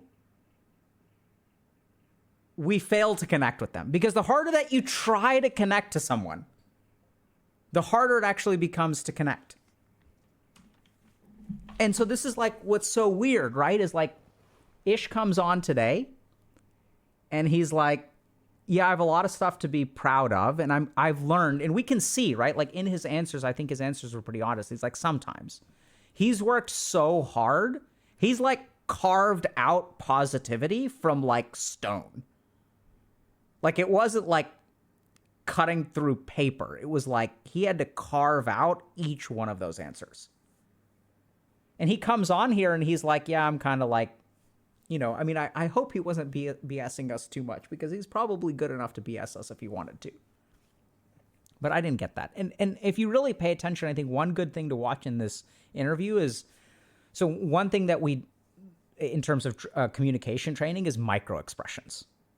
So if y'all want to watch again, Ish, if you're watching, no watching, okay, dude? You just let it be. We're done. You couldn't do it better. You don't need to learn from it more. Go cuddle your cat. But if y'all watch his expressions, and I think sometimes I would kind of put him on the spot, and I realized maybe a little bit too late, but I think some of what he was feeling and what's really confusing, because what confuses him, and this is true of a lot of people who have been like traumatized and also are very like functional, right? So like y'all work really hard and those negative emotions and you use those negative emotions as like fuel forward. But what really confuses people and scares them, I mean, if you listen to him, I'm like, are you feeling proud right now? And he's like, yeah, it's terrifying. Like that, he used the word terror. And we get so bewildered. And when we feel that terror because we've been taught that we shouldn't be proud of ourselves. And when you feel that terror, what it does is it engages all of these like adaptive mechanisms, which are generally speaking unhealthy or don't help you. So what I'm guessing may really happen with this guy is that he goes on dates and he does have some moments of genuine connection, but it just scares the shit out of him. And once it scares him, he like goes into some weird like mode. And then that shuts off the connection.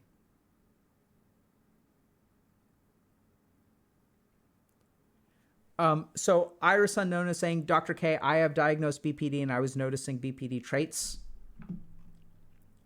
within Ish. Could y'all send him some DBT love or talk about it? That's something that we are not going to do. Your heart is in the right place. I'm confident that if he has a therapist that he connects with, your heart is in the right place, that they will work on that. And let's remember that complex PTSD and borderline personality disorder are very connected. So I think it's like, to a certain degree, it's like potato, potato.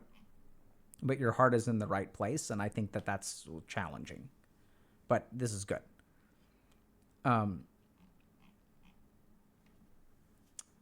So do I think his 50,000 was wasted, or do you think he actually got value from it? That's a question for him.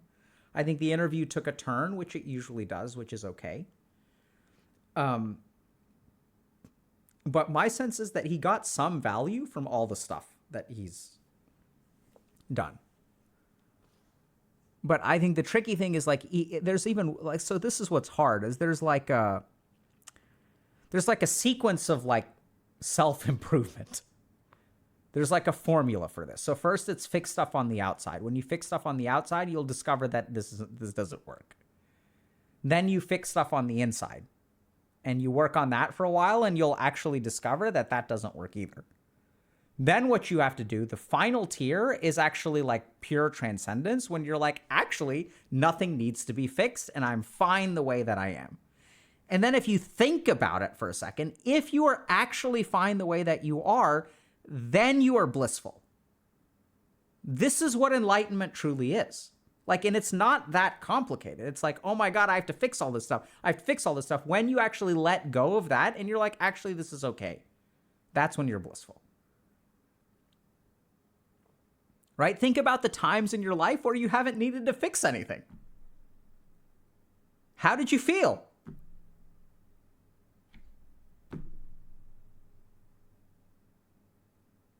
And here's the wild thing. Stuff can still be broken. And you can still feel content. Right? So like, let's say you have a friend who like wants to queue up with you in a MOBA or FPS or whatever, and they suck. They're absolute trash. Y'all are getting crushed game after game after game after game. And you can still have a good time because you don't need to fix this. This is not your problem.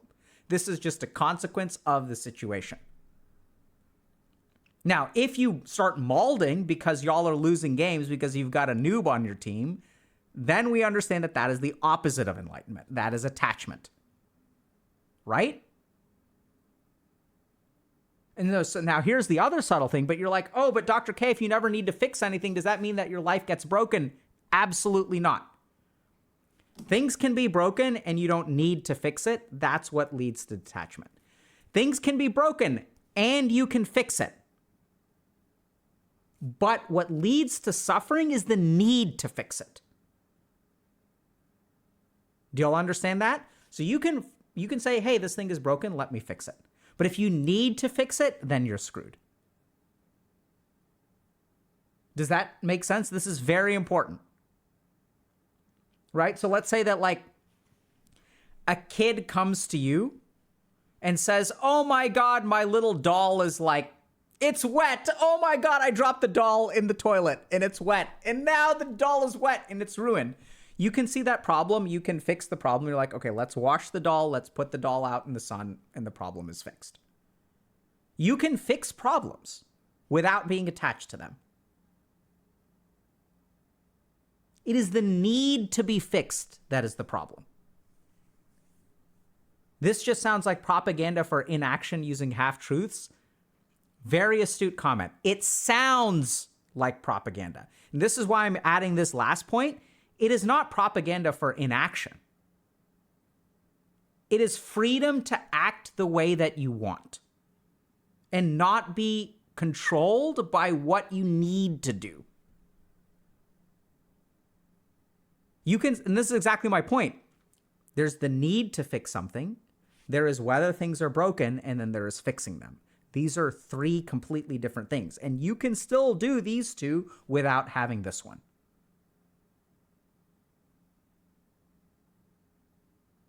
Right? There's like, and I'll give you all just a simple example. So let's say I'm driving down the street and I get a flat tire. I can maul about the flat tire, or I can be like, well, looks like I'm going to be late to dinner. There's nothing I can do about that. I should fix the flat tire because I want to go to dinner. But that need, I'm talking about the sort of psychological need, right? Of like, I need to fix this. I need to be better. I need to be smarter. I need to be richer. I need to be better looking. But does Ish need inaction? I think he needs the right kind of action, which I think he said he's going to do. So I'm fingers crossed hoping he's not telling us what he wanted to hear. My mind is blank. I'm going to go cuddle my cat, which is exactly what he needs.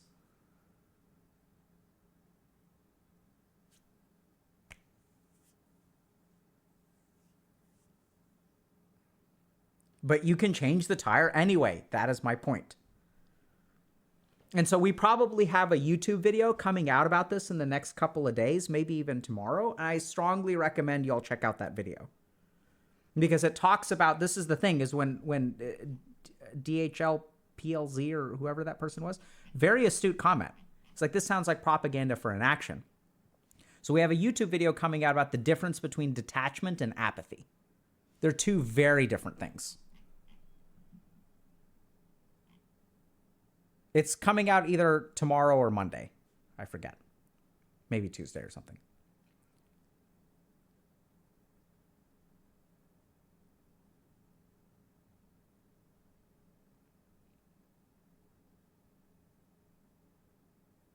Do you think people should avoid dating until they love themselves first? So should is a tricky question. Is it wise to avoid dating until you learn how to love yourself? Absolutely. Should you wait? This is what people don't tell you, okay? Should you love yourself before you date? Yeah, sure. But practically, it is oftentimes through dating that you learn how to love yourself.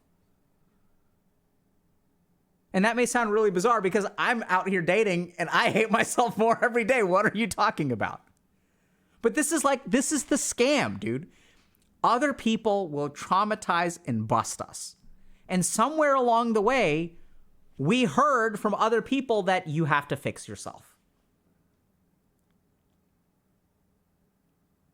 And this is the hard thing about being human, is like, if you could fix everything yourself, like, you would be fine. The real challenge is that sometimes, and I just got to be honest with y'all, like, I try to help a lot of people fix themselves. But I gotta say, the number of patients I've worked with who have been literally like kind of fixed by their partner, I fall into this category, by the way. Where I started dating, I wasn't ready to date. I wasn't ready for a relationship. Are you kidding? I couldn't pay my bills. I just learned a week ago that if you wash and dry towels with other laundry, that's how all the fuzz gets on your clothing. I was like, holy crap, my whole life, I'll pull stuff out of the dryer and it's like got all this lint and crap on it. It comes from the towels. I never knew that. This is mind blown. My whole life, I've been like, I need another lint roller. Yes, you can't wash towels with other clothes. That's why your clothing is linty. I wasn't ready. I didn't love myself. You know, and I was taught, it's kind of confusing, right? Like, but someone else taught me that, like, oh, this is what love is. And that's the truth, dude. Like, I hate to say it. Like, I wish it was cleaner.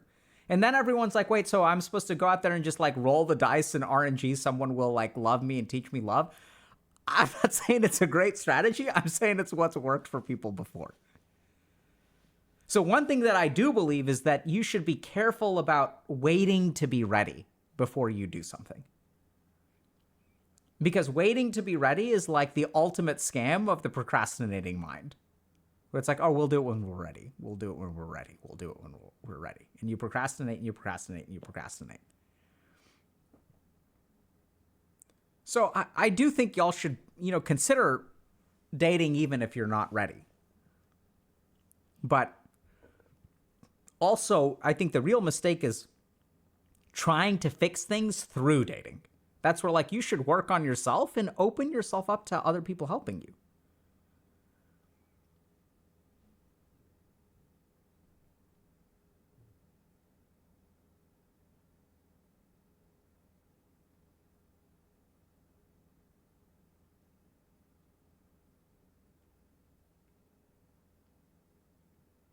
What do you work on yourself? I mean, that depends on you, right? Yeah, metta meditation is good. That's loving kindness meditation. How to stop needing. Now, this is a good question, Fallen Artorius.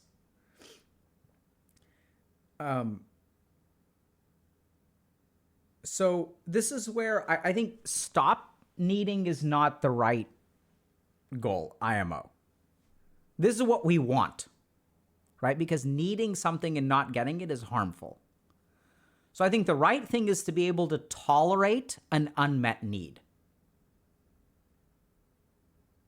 So this is where, the tolerance of discomfort is ultimately like the best strategy for like comfort in life. Because then you can only control how you respond to things, because a lot of times the problem with needs is that you have to rely on other people for them. And this is what I see. It's like, how do I stop feeling anxiety? And it's like, that is the anxiety controlling you in and of itself, because your only solution is to stop feeling it. Now, that's somewhat of like a not very compassionate view, right? Because it sucks to feel anxiety. It's easy for me to say, I'm sitting here in my chair and I can say like, yeah, learn to tolerate anxiety. That is the way of the yoga mind. And then like someone else is having a panic attack. So so I'll say different things to someone in my office. We'll eventually get there, but you can't say that to someone in the moment. You need to help them reduce their anxiety to manageable levels, and then you can work on conquering it. But I think we're getting into like, what we're becoming as a society is like, we're kind of becoming a little soft. Where we're like, we just don't handle negativity very well anymore. Now, I don't think that's responsible for all of our problems, because I think the other thing that's paradoxically happening is the amount of negativity is actually legit increasing. So this is why things are so bad, because our tolerance is decreasing and the amount of negativity in the world is being amped up. So it's like, it's hard. So there was a study I saw recently, this is kind of interesting, that trigger warnings increase anxiety. Right? So everyone's like, I think heart is in the right place in terms of like trigger warnings. And I'm sure that, you should let people know what they're getting into. But there was a meta-analysis that looked at trigger warnings, which found that trigger warnings increase anxiety. And what they found is that not offering trigger warnings doesn't seem to damage people. And if you really think about it, like what they kind of alluded to is that if you like go to get a shot, let's say as a kid from your doctor, your pediatrician, and your doctor's like, hey, this is going to hurt like hell, so protect yourself. And then they give you the shot, like it's going to hurt more.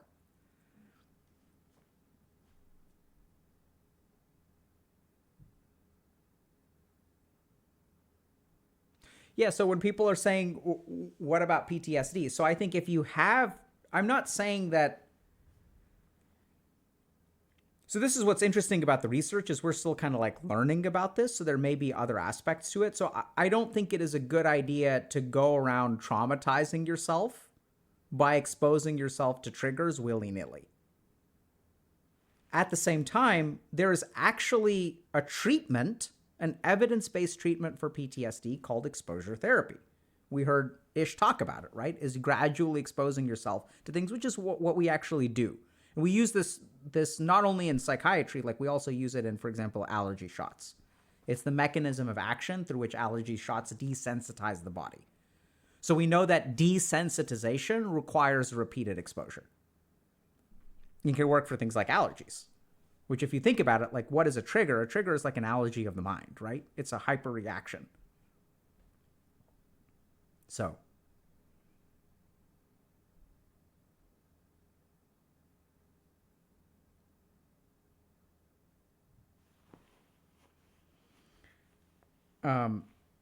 I see people are asking questions about psychedelics.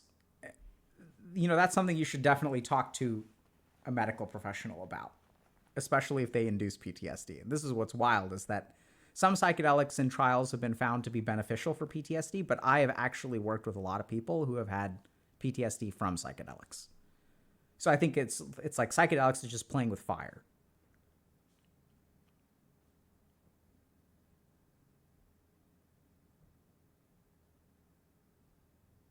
How do you learn to tolerate anxiety? That's a very good question. So we have a lot of this kind of stuff in Dr. K's guide. Like we have a guide to anxiety where we will teach you how to do that, hopefully. So there's different meditation techniques and stuff like that. I think the key thing to understand about the tolerance of anxiety is what happens to your anxiety when you give into it. So if I feel anxious about going to a party and I don't go to the party, what actually happens to my anxiety? I've now given into it once, and chances are it will actually become stronger the next time around. So this is what's really hard about anxiety. And in a nutshell, so now even if you say that's true, it's hard to like just conquer anxiety, right? So this is where the way to learn how to tolerate anxiety is you got to win the smallest battle you can. We're not saying win the big ones. There's going to be some small thing that induces anxiety. And unless you absolutely need to give in, you have to sort of try to tolerate that. So the problem that people run into with anxiety is they think about the worst anxieties they have, and these are the ones that I need to conquer. You don't need to conquer the worst ones. You need to conquer the weakest ones. And that's what really works. And so then like your mind like levels up, right? Your anxiety tolerance increases.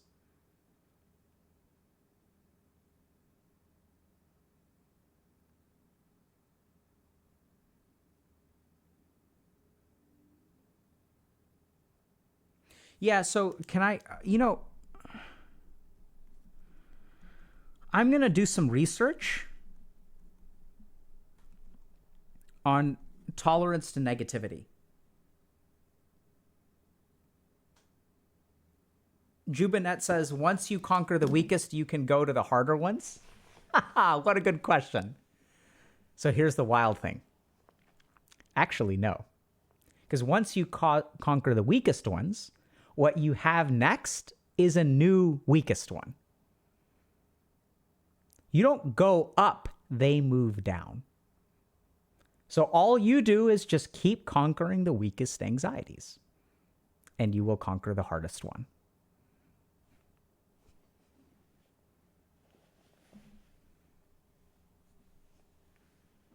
See, this is what the anxious mind does to trick you into not trying. It says, so if you say conquer the weakest, but that won't be enough, how am I going to conquer the harder one, right? That's what it tells you. It says, like, what's the point of this? Like, we're not going to be able to climb that mountain.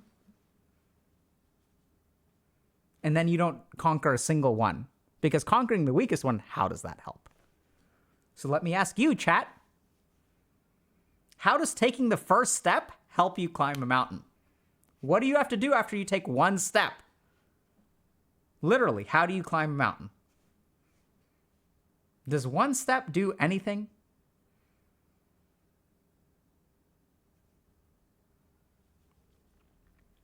Conquering anxiety is the same way. Just one step. That's all you need.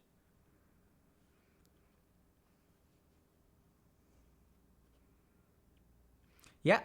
So Snaps is saying take a helicopter. I know that sounds funny, but a lot of people do that, right? We have ways of, sometimes what I'll do with patients, not nowadays, is we'll put them on a helicopter ride. And what does that mean in terms of anxiety? It's like, hey, let's give you some IV Ativan. That'll fix things right up.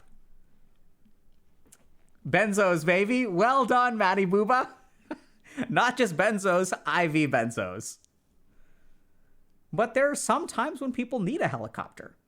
And that's okay, right? But the key thing is that, sure, like I'll give people IV Ativan when they're inpatient or in the emergency room and like high on cocaine and hallucinating and all that kind of stuff. Sometimes you need an airlift to the top of the mountain. And then, right? But there's like dire circumstances, dire things. And then over time, it's like, okay, for the next week that you're hospitalized here, MGH or wherever, I'm also going to teach you meditation. I'm not going to do it on day 2. I'm going to wait till like day 3 or 4 and check and see if people need it. And they're like, okay, so then like after you get discharged, I want you to come back to my office once a week, and then we're going to continue working on things. And then it's going to be oral lorazepam, and then we're going to taper your oral lorazepam, and then we may start you on an SSRI. And if you stick with this for a year or 18 months, you'll actually be in good shape. Right? That can happen.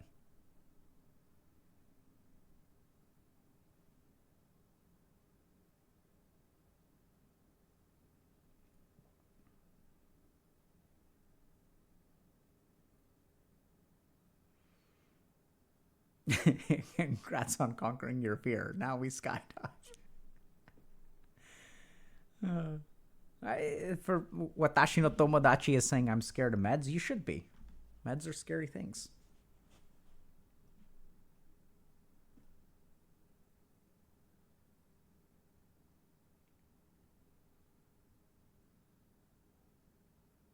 What is considered a weak anxiety? That's for you to answer, right? For some people, a weak anxiety is I have a mild fear of dogs. For other people, a fear of dogs is a huge anxiety. And that's where I'd say if you want to understand what a weak anxiety is, what's the thing that you can actually handle but you really don't want to and is kind of uncomfortable? That's what I would say is a weak anxiety. Something that you can do but you don't enjoy doing and you prefer not to.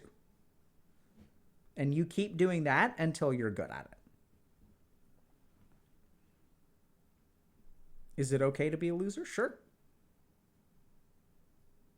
Why not? I was a loser for like a decade of my life or more.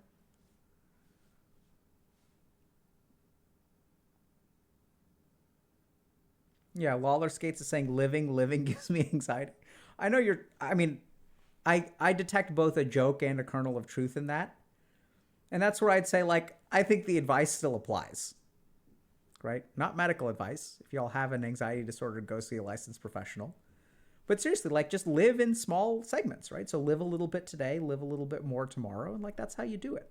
Try to find what joy you can.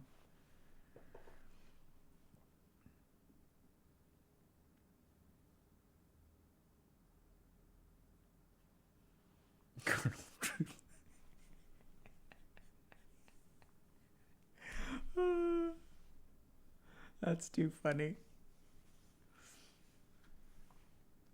That sounds like a military position in a dystopian novel.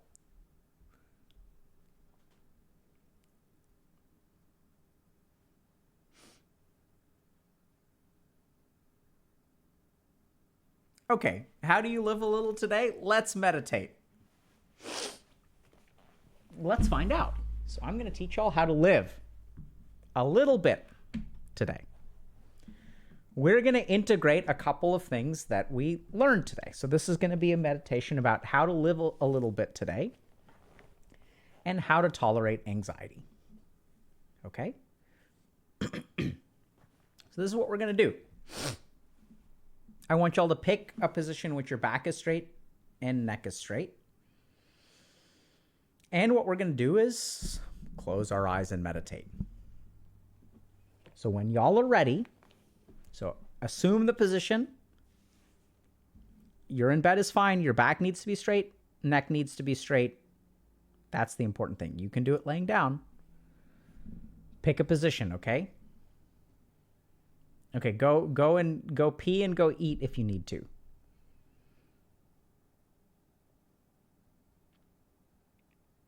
Okay. Herdo Durdo is saying, my body is ready. That's exactly what I like to hear. Herdo Durdo. You can plank if you want to. I wouldn't advise it. So now what we're going to do is close our eyes and be still. Relax. So with each inhalation,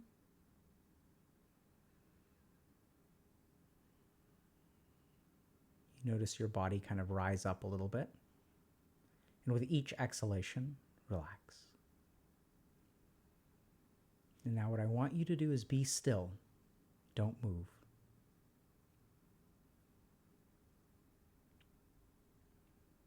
And the first phase will be the tolerance of negativity. So for now, things are fine. You may notice a little bit of discomfort, a little bit of itchiness, a desire to move.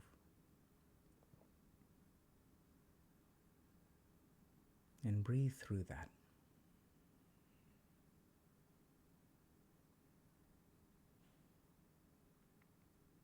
And as we continue, you'll notice perhaps more discomfort, more of a desire to move, and go on tolerating.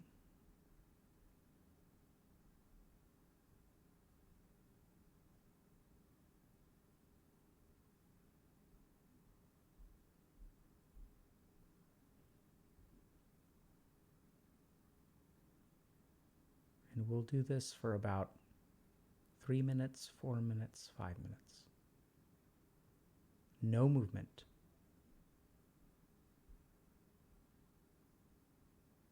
Not a twitch of the finger. No scratching the nose. As I give a duration, notice how your mind rebels.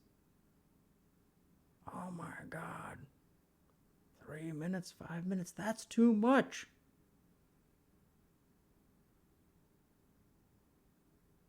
I didn't sign up for that. And now notice how this is the expectation of discomfort. And notice how powerful the mind is, as it expects discomfort. The resistance that you feel isn't even based on reality. It's based on an expectation of the mind.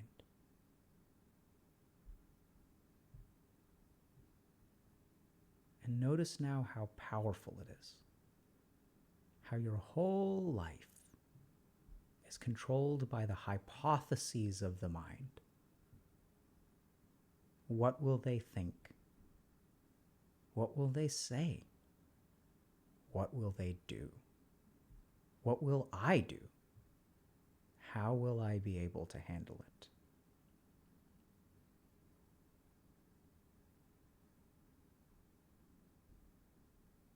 Continue to sit perfectly still or lay down perfectly still.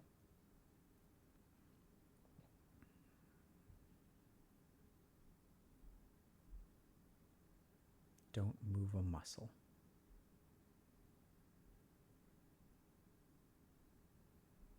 And you'll notice that the one thing you have to do is breathe.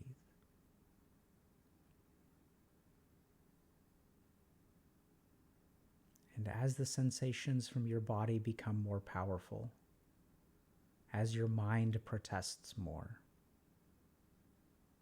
breathe.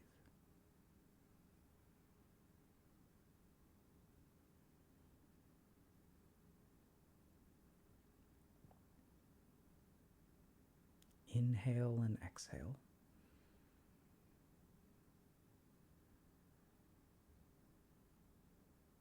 Find a relief in this, an escape of sorts.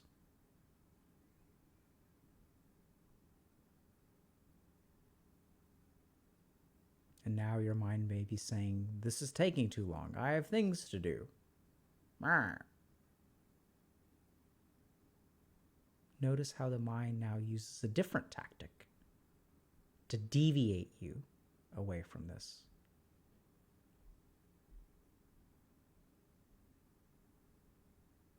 It's tried anxiety. Now it'll try something else. Practicality.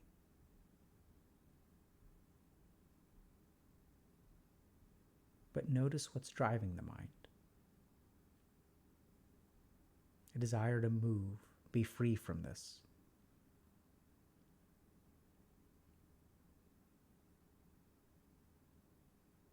The more uncomfortable you feel, the more the mind will activate. But you are in control, not your mind. And you will stay seated, laying down, not moving. And whatsoever your body tells you, whatsoever your mind tells you, find refuge within yourself.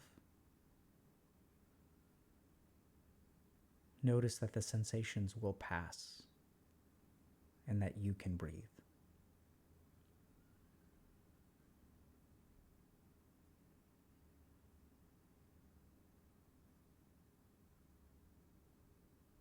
And notice how good the breath feels. How fresh, how invigorating, how the breath can become a refuge.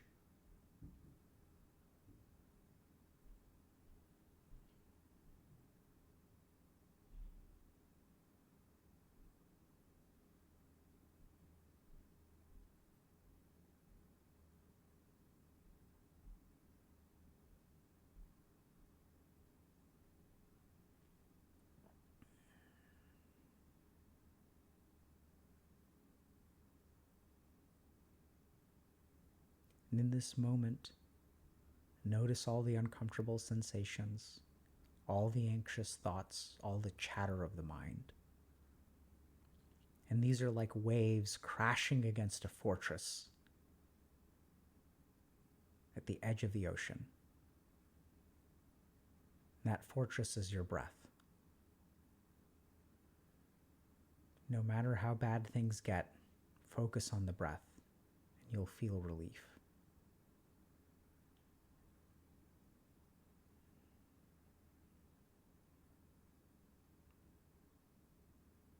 And now we'll engage in powerful breathing. So instead of letting the breath be a refuge, we're going to extend the breath to all parts of our body.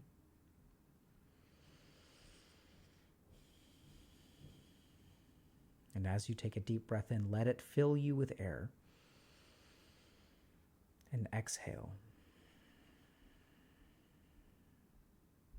And notice that with each big breath,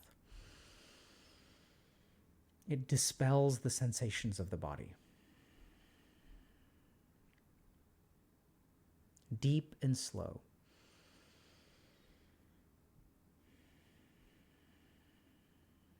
And with each breath, the worries of the mind start to recede.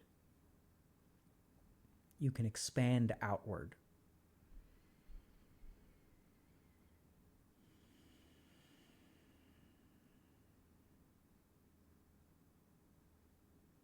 Slow down now, especially if you're lightheaded. And notice what you've done. For these past few minutes, your body and mind have been making demands of you. And not only have you not given in, you found solace, peace, even vigor.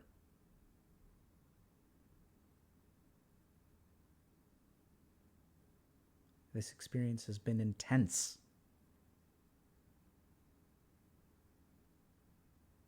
This is what it means to live. To experience everything that the physical and mental world have to offer, not to retreat from those things, but to let them come. For you to find a place of solace, your inner fortress, and then expand it outward.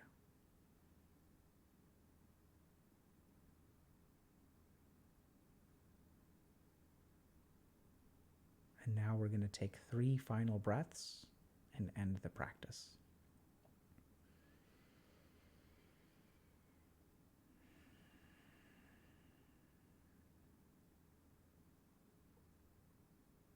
Now on to breath 2.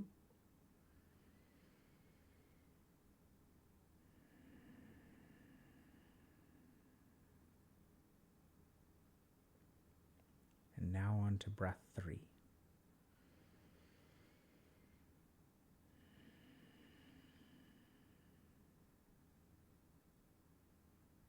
And now as we end the practice, we'll start by opening our eyes. And now, notice that your body is listening. There may be aches, there may be itches, but it's more compliant.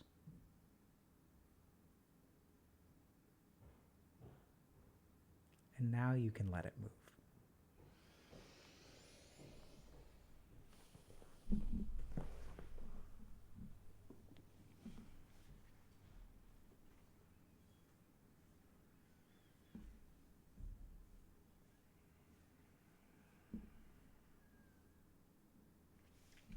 So, well, a wordness saying that was super intense emotionally, wasn't expecting that, Jesus. My body wasn't ready. You're right. It wasn't ready. But it is now. So you want to know how to live? This is how you live. What did we do? Close our eyes for a few minutes and breathe. Is that living? No, that's boring, Dr. K. That was a struggle. What were you doing? You were sitting there with your eyes closed. What a struggle! This is my point precisely, and this is what y'all have to understand. This is what meditation teaches, and most people miss it. Every aspect of life can be intense. You don't have to give in to the things that hurt. You don't have to let them control you. You can find that strength in here. Is it weird that it wasn't a struggle for you? No, not at all. Right? And this is the thing, but are you escaping into the breath? No, dude. The breath is the staging platform for the war that we are going to wage, in which we conquer life.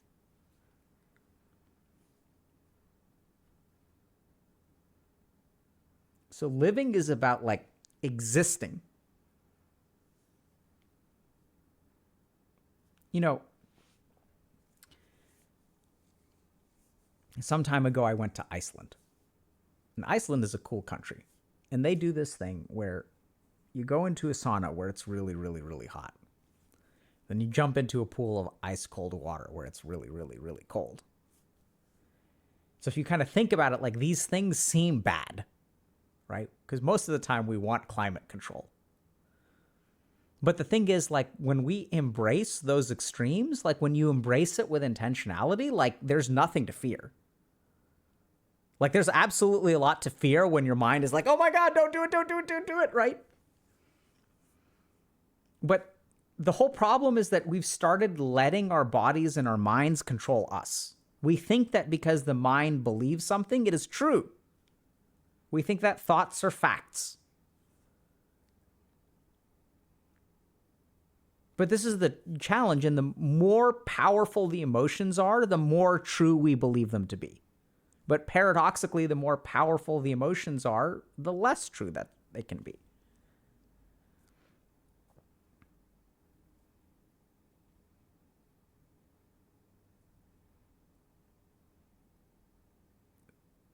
So Thigikna is saying, I could not do that. LMAO, I am very sensitive to temperature. Well, you haven't been able to do it. Not saying it's easy, but you may be able to.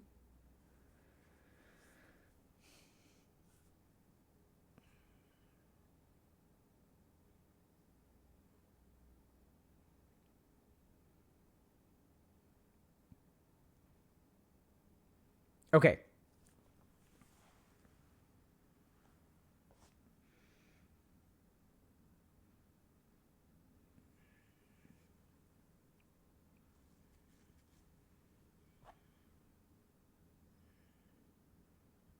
James Red is saying, Dr. K, I just bought the ADHD guide and it's genuinely amazing. The information and how it's presented is so thoughtful and high quality. Thank you so much. I'm glad, James. That's why we made it. I think the real struggle that we've had with helping people is that the deeper we go into a topic, the more people we lose. And so we've been struggling to figure out, how can you get past preliminary things to advance things? And like, that's the problem, is the more advanced you go, the more people you leave behind, because not everyone has watched everything before, right? That's the challenge with something like a Twitch stream, is that people are coming and going all the time. So if we're explaining a very advanced topic, how do we do that without losing a greater fraction of the audience? And this problem, by the way, grows with time, right? So if I want to do an 8-hour something, the longer it is, the fewer people will be able to pay attention, right? Because people have stuff to do, they're in and out and things like that. So yeah, and so that's why we have the guide, and people are like, well, why don't you stream the guide? Well, because it just wouldn't work well. We've tried that before. And what we tend to find is that the further we go, the less helpful it is. Yeah, or they have ADHD, which, Iris Unknown, you're correct. And that's why, like, having an on-demand thing that you can choose what you're interested in and watch it at your pace and even speed it up. I think you can watch it at like 1.5 is like totally fine. You do you. We get that, right?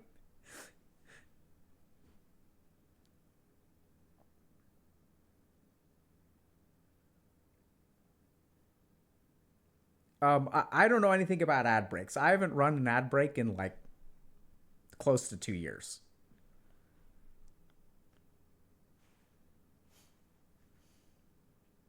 Right? So, I mean, we've talked to our partner managers and whatnot about how to generate revenue on the channel. I mean, we may do that at some point, but I'm sure that y'all get ads here and there, but, you know, this is where we're just grateful for whatever support. Like, we're not, you know, if you guys sub and donate and whatnot, like, that's fantastic. We're going to use all of that money to try to, just so y'all understand, everything that we make from stream goes into building stuff for stream and YouTube, etc. So even our YouTube ad revenue all goes to fund editors and whatnot. And so we'll put it back into it, and thank you for that.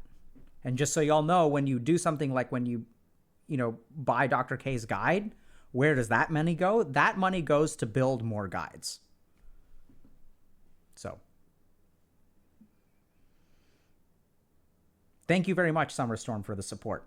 And like, that's the thing, is like, the more we have to work with, the more we can build. So thank you guys very much for all the support. We appreciate all the subs and donations and whatnot. But like, you know, I mean, I'm not saying we won't run ads at some point, or maybe have, you know, some kind of betting or gambling sponsorship at some point if we really need it. And sometimes we get pretty lucrative sponsorship offers, let me tell you what. But it's just not, you know, that's okay. We don't have to be bigger. We don't have to make more money. We don't have to, we can just do less. Like, that's okay. We're going to do it the right way. And on that note, that's why we offer something like coaching, because that's something that we believe in and can help people. And this is really cool. So I discovered this recently. We now have coaching clients from 119 countries. So we're legit helping people in Swaziland, Zimbabwe, and Venezuela now. So there are a few, actually, I know this sounds kind of weird, but there are a few times in HG where I've felt really proud of the work that I'm doing. Like, honestly, I don't feel very proud of much of what I do. I understand that it's impactful and stuff, and that's great. Like, I'm happy, but I don't feel proud. This was one of the few times that I felt super proud of like what we've built. Like pride was the dominant feeling. Usually it's like gratitude and duty and even love and stuff will feel a lot. Like I feel a lot of like happiness about the community and stuff, but I won't feel proud. But that's really how I felt, because in my like we started this to help people. And in my wildest dreams, I would have never imagined that we would have helped someone in like Zimbabwe or like, I don't know if we have a client in Ethiopia, but that's awesome. I mean, we started this because people need help and like, it's too slow. I mean, we heard it from Ish today, guys on a waiting list for 8 months. And so we'd love to offer therapy, and we may do that one day, but the truth of the matter is, I recently saw a study, I don't know if you guys saw this, it's been making the rounds, that twice a week running therapy, which, by the way, running therapy is when you get together in a group and you run twice a week, is not inferior to medication or may even outperform antidepressant medication for improvements in depression. Running therapy, TM, trademarked and patented by, I don't know, GlaxoSmithKline. What, you're teaching running therapy? You're teaching people how to run? We own that. You cannot do that anymore. But so this is the thing, is like mental health is a lot more than the treatment of mental illness. And so we started this organization to try to like help people. And that's what we do. And maybe one day we'll do an exercise stream. I don't know. We'll see.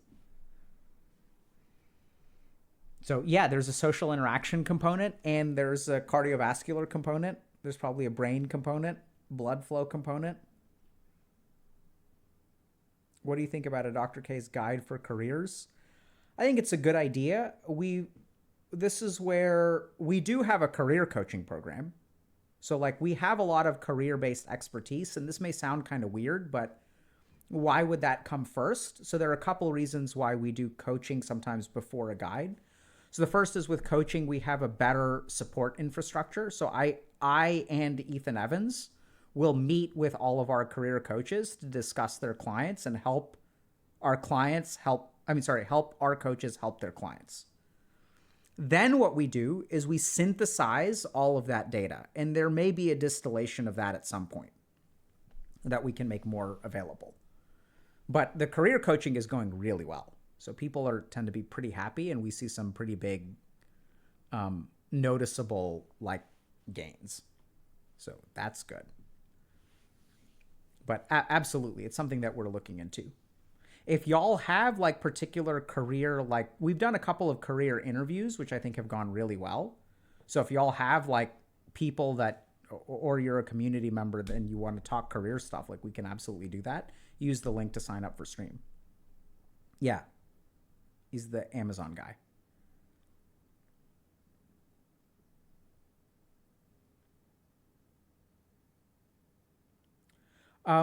Jay Shadow, I don't know what Satipatthana meditation is, but it's closer to actually something called Kaya Sthiram, but it has a different take on it that I'll do. Thank you very much, Wolf Hands. I appreciate you too.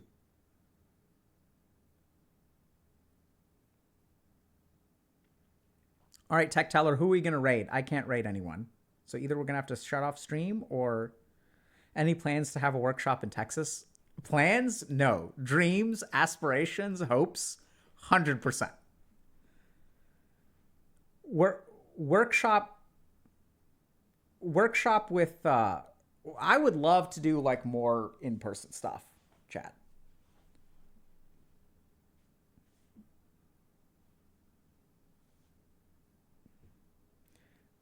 The problem is that once again, like this is where like workshop stuff would be fantastic.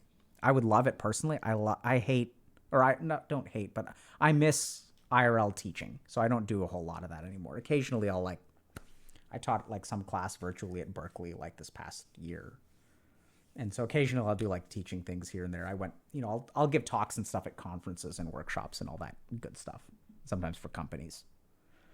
But I miss the IRL teaching. The problem is that if we think about really what's our mission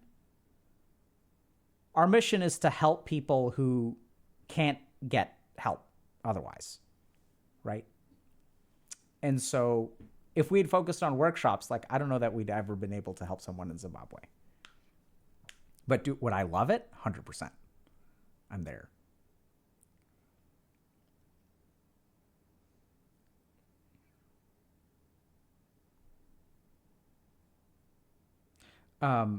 Okay, who are we rating? Do it, Tech Teller.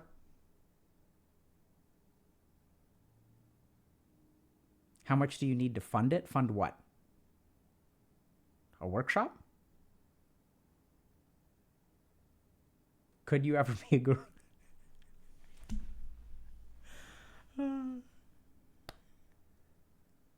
I try very hard to not be a guru.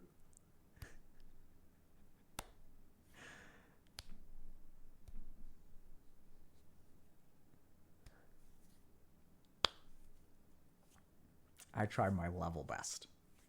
It's a real struggle sometimes. How much money per workshop? Y'all tell me. What do y'all think?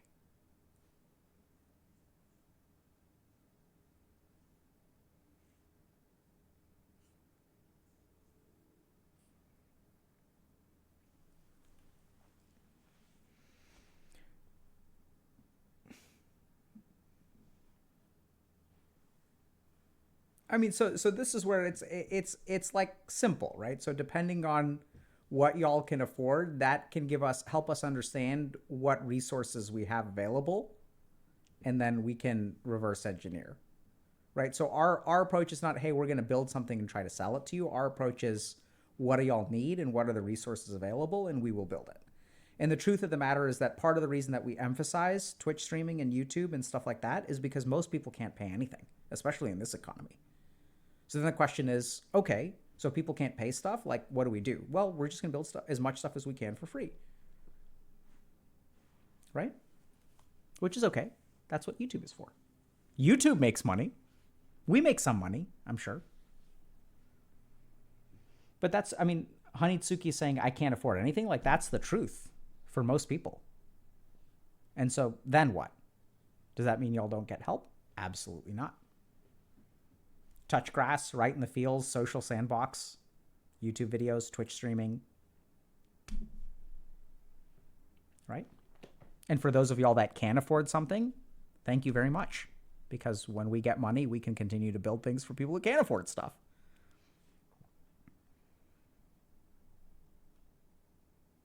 Okay, are we rating? Go, go, go, go, go. You got to click the button.